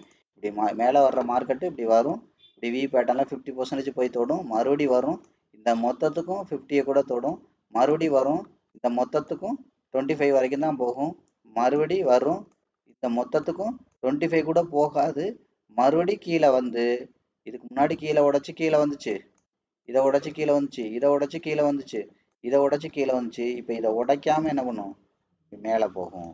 அப்போ இந்த இடத்துல உள்ள ட்ரெண்ட் லைனை உடைச்சா மட்டும்தான் மேலே போகும். அப்போ இதுக்கு முன்னாடி உள்ள ட்ரெண்ட் லைன்லாம் இது போய் தொட்டுட்டு திரும்பும், அகைன் தொட்டுட்டு திரும்பும், அகைன் தொட்டுட்டு திரும்பும், தொட்டுட்டு திரும்பும். இத்தனை ட்ரெண்ட் லைன் நீ ட்ரெண்ட் லைனில் நம்பி ட்ரேட் பண்ணீங்கன்னா லாஸ் ஆயிருக்கும். இந்த ஒரு ட்ரேட் தான் ப்ராஃபிட் போகும்.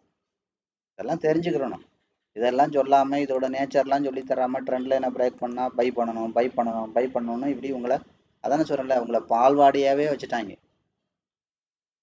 அதான் விஷயம். நீங்கள் கற்றுக்கிட்ட விஷயம்லாம் மார்க்கெட்டில் வெறும் பால்வாடி சப்ஜெக்ட் மட்டும்தான். நீங்கள் கற்றுக்கவே இல்லைன்னு சொல்லுவேன். நான் என்ன கேட்டால் பால்வாடி போவீங்க, அம்மா ஆடு இலை உரல்னு நாலு சொல்லிக்கிட்டு இருக்கும்போதே தூக்கம் வந்துடும், அப்படியே விழுந்து தூங்கிடுவீங்க. எந்திரிச்ச உடனே முட்டையை கொடுப்பாங்க, ஒரு உருண்டையை கொடுப்பாங்க, தின்னுட்டு அப்படியே அவங்க அம்மா வந்து தூக்கிட்டு போயிடுவாங்க. அவ்வளோதான். இவ்வளோதான் நீங்கள் ஸ்டாக் மார்க்கெட்டில் படித்தது, பால்வாடி சப்ஜெக்ட் தான். வேற ஒன்றுமே கிடையாது. ஒரு எழுத்தை வாசிக்கிறதுக்கோ, ஒரு ஒரு வேர்டை வாசிக்கிறதுக்கோ, ஒரு சென்டென்ஸை வாசிக்கிறதுக்கோ எதுவுமே அங்கே இருக்காது. சும்மா ஏதோ படம் பார்த்து கதை சொல்கிற மாதிரி 4 சார்ட்டை பார்த்துட்டு 2 இண்டிகேட்டர் எடுத்து வச்சுட்டு மார்க்கெட் இங்கே தான் போகும், அங்கே தான் வரும், இதான் நடக்க போகுது, அதான் நடக்க போகுது அப்படி பண்ணுறது. இல்லைன்னா நான் 1:2 ட்ரேடிங் சிஸ்டமில் பண்ண போகிறேன் ஃபண்ட் மேனேஜ்மெண்ட்டில். அது எப்படி எல்லா இடத்துலையும் அப்படியே மார்க்கெட் வேலை செய்யுமா? அப்படி வேலை செய்யாது. இப்போ நம்ம யூடியூப் சேனலே எடுத்துக்கோங்க. இப்போ சனி ஞாயிறு பார்த்தீங்கன்னா 1000 பேர் 1500 பேர் பார்த்துருக்கீங்க. நேற்று 300 பேர் தான் பார்த்துருக்கீங்க. ஏன்னா திங்கக்கிழமை. அதான் சொல்ல, அவன் வேலைக்கு போய் ஆஃபீஸில் வேலை பார்க்குறதே பெரும்பாடு, இதில் உட்காந்துட்டு எங்கே இங்கே பார்க்கறது. அப்போ 2 நாளும் ஒரே மாதிரி இருந்துச்சா? இல்லைல்ல.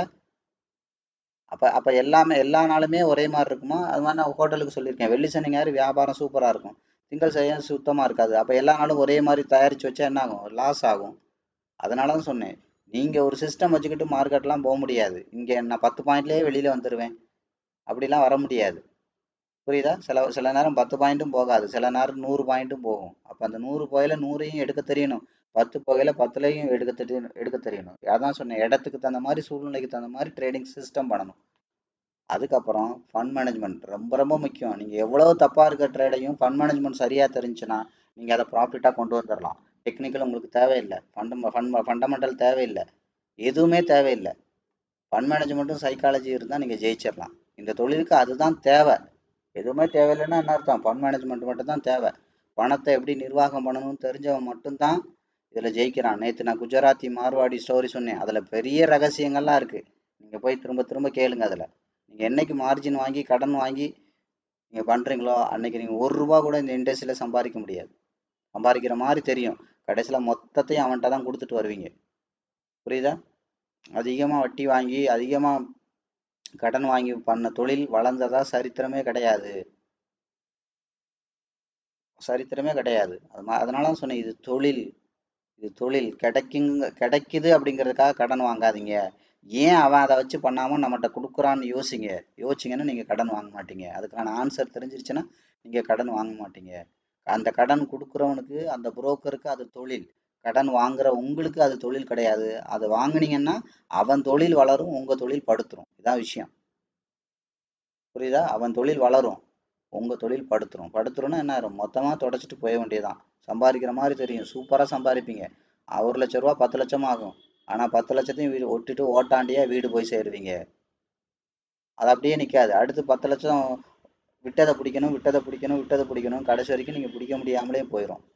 இதெல்லாம் நிறைய உதாரணங்களோட சொல்லியிருக்கேன். அது மாதிரி என்னோட நிறைய அனுபவங்களோடய நான் சொல்லியிருக்கேன். நிறைய பேரோட அனுபவங்களை ரியலிஸ்டிக்காக அவங்க வாழ்க்கையில் நடந்த விஷயங்களை வச்சு நான் சொல்லியிருக்கேன். புரியுதா? ஸோ அதனால் இதில் இருக்கிற ஒவ்வொரு வீடியோவும் விலை மதிப்பில்லாது. நான் தான் சொல்லுவேன், என்ன கேட்டால் விலை மதிப்பில்லாது. இதெல்லாம் நீங்களாக தெரிஞ்சுக்கணும். அப்படின்னா உங்களுக்குலாம் இன்னும் எத்தனை வருஷம் ஆகும்னு கூட தெரியாது. அந்த மனநிலையில் நீங்கள் முதல்ல மார்க்கெட்டை பார்த்தா தானே. நீங்கள் ட்ரேட் பண்ணும்போது தான் கடனை வாங்கிட்டு வர்றீங்களே. நீங்கள் 5 நிமிஷம் சாட்டை தாண்டி ட்ரேடே பண்ணுறது இல்லையா? அப்போ எப்படி இதெல்லாம் உங்களுக்கு தெரிய வரும்? கண்டிப்பாக தெரிய வராது. அதனால தான் சொன்னேன், இதில் உள்ள விஷயங்கள் எல்லாமே விலை மதிப்புள்ளாதது. நிறுத்தி நிதானமாக பாருங்கள். புரியுதுங்களா? நிறுத்துங்க. மேலும் மேலும் மேலும் மேலும் பணத்தை உள்ளே போடாதீங்க. நிறுத்துங்க. முழுசாக கற்றுக்கங்க. முதல்ல நீங்கள் சைக்காலஜிக்கலாக ரெடி ஆகுங்க, நாலேஜ் வைஸாக ரெடி ஆகுங்க. அந்த ஃபிட்னஸ் வரட்டும், ப்ராக்டிஸ் வரட்டும். அதுக்கப்புறம் இந்த தொழிலை பண்ணுங்க. இல்லையா, இதை விட்டுட்டு தூரமாக போங்க. இது 2 தான். இந்த தொழிலுக்கு நம் அதிகபட்சம் சொல்கிற அட்வைஸ் இதுதான். நீங்கள் பண்ணக்கூட வேண்டாம். நான் ஏதாவது ஒன்றுனா இதை தான் சொல்லுவேன், நீங்கள் பண்ணக்கூட வேண்டாம். இதுக்கு மேலே இந்த தொழிலில் லாஸ் பண்ணாதீங்க. ஏன்னா இந்த லாஸுங்கிறது நான் சொல்லியிருக்கேன், எமோஷ்னல் சம்மந்தப்பட்ட லாஸு. இது எங்கே கொண்டு போய் விடுன்னு தெரியாது. நான் தான் திரும்ப திரும்ப சொல்கிறேன், இது எங்கே கொண்டு போய் விடுன்னு தெரியாது. எத்தனையோ பேரோட லைஃப் அழிச்சிருச்சு இது. அதான் நான் சொன்னேன்ல, இது வந்து ஒரு ஸ்டாக் மார்க்கெட் வந்து ஒரு தேன் கலந்த விஷம் மாதிரி. அடிக்கடி சொல்லியிருக்கேன், தேன் கலந்த விஷம். குடிக்கும்போது சூப்பராக இருக்கும். ஆனால் விஷங்கிறது என்ன சொல்கிறது, அது அது வாயில் ரத்தம் கக்கும்போது தான் தெரியும் இது விஷங்கிறது. ஒரு கட்டத்துக்கு மேலே இது உங்களை விடாது. நான் அதையும் ஓப்பனாக சொல்கிறேன். நீங்கள் இது சைக்காலஜிக்கலாக ஸ்ட்ராங்காக இல்லாமல் லாபத்துக்கு அடிக்ட் ஆகாமல் இருந்தீங்கன்னா, அதான சொல்கிறேன், ஒரு கட்டத்துக்கு மேலே இது உங்களை விடவே விடாது. நீங்கள் இதுலேருந்து வெளியில் வரவே முடியாது. எதை வேணாலும் விற்று உள்ளே போடுவீங்க. புரியுதுங்களா? இது உங்களை விடவே விடாது. புரியுதா? அதான் நான் சொன்னேன், இது வந்து ஒரு தண்ணி அடிக்கிற போதையெல்லாம் விட பயங்கரமான போதை. அதனால தான் சொன்னேன், இதில் இருந்தால் ஒன்று லாபத்துக்கு அடிக்ட் ஆகி அதை அப்படியே கொண்டு போயிடணும். இது ஒரு நல்ல ஒரு அடிமை மாதிரி ஆயுசுக்கு உங்களுக்கு சம்பாரிச்சு கொடுக்கும். நீங்கள் இதை தப்பாக அப்ரோச் பண்ணீங்க, தெரியாமல் அப்ரோச் பண்ணீங்க, இதை எப்படி கண்ட்ரோல் பண்ணுறதுன்னு தெரியாமல் இது கண்ட்ரோலில் நீங்கள் போயிட்டீங்கன்னா வாழ்க்கை முழுதும் இது திரும்பி உங்களை விடாது. நான் திரும்ப திரும்ப சொல்கிறேன், இது உங்களை விடவே விடாது. உங்கள் மொத்த ஆயுசையும் அழிக்காமல் இது திரும்பி விடாது. அதனால தான் சொல்கிறேன் நான், இதை விட்டு தூரமாக போங்க. எவ்வளவு சீக்கிரம் முடியுமோ அவ்வளோ சீக்கிரம் இதை உதறிட்டு தூரமாக போங்க. இல்லைன்னா முழுசாக கற்றுக்கிட்டு பண்ணுங்க. 2 தான் விஷயம். அரைகுறையாக இருந்தீங்கன்னா கண்டிப்பாக இதுக்கான விலை வந்து, நான் அடிக்கடி சொல்லுவேன், இதுக்கான விலை உயிர்னு எழுதி வச்சுக்கோங்க. ஸ்டாக் மார்க்கெட்டுக்கு தவறாக ஸ்டாக் மார்க்கெட்டை பண்ணால் நீங்கள் இதுக்கு கொடுக்க வேண்டிய விலை உயிர் அப்படின்னு எழுதி வச்சுக்கோங்க. அந்த அளவுக்கு கொண்டு போய் விட்டுரும். அதுதான் இதில் உண்மை. சும்மா இது வந்து உங்களை பயங்காட்டுறதுக்காக சொல்லலை. இது தெரிஞ்சும் சொல்லாமல் இருக்கக்கூடாதுங்கிறதுக்கு தான் சொல்கிறேன் நான். புரியுதுங்களா? தெரிஞ்சும் சொல்லாமல் இருக்கக்கூடாது அப்படிங்கிறக்காக தான் சொல்கிறேன் நான். அதனால் என்னென்னா, இது வந்து ஒரு எமோஷனல் சம்மந்தப்பட்ட பிஸ்னஸ். சும்மா மற்ற மற்ற வேறு மாதிரி என்ன பண்ணான், உடல் உழைப்பு போட்டான் வந்துச்சு அப்படின்றது கிடையாது. இது எமோஷன். அப்படியே கொஞ்சம் கொஞ்சமாக இழுத்து இழுத்து இழுத்து இழுத்து இழுத்து இழுத்து உள்ளே விட்டுரும். அதனால் ரொம்ப கவனமாக இருங்க. ஒவ்வொரு வீடியோவும் நீங்கள் பாருங்கள், புரிஞ்சுக்கிட்டீங்களா? அந்த முட்டாள்தனத்தை மறுபடியும் பண்ணாதீங்க. இது வரைக்கும் வீடியோ பார்த்த அனைவருக்கும் நன்றி.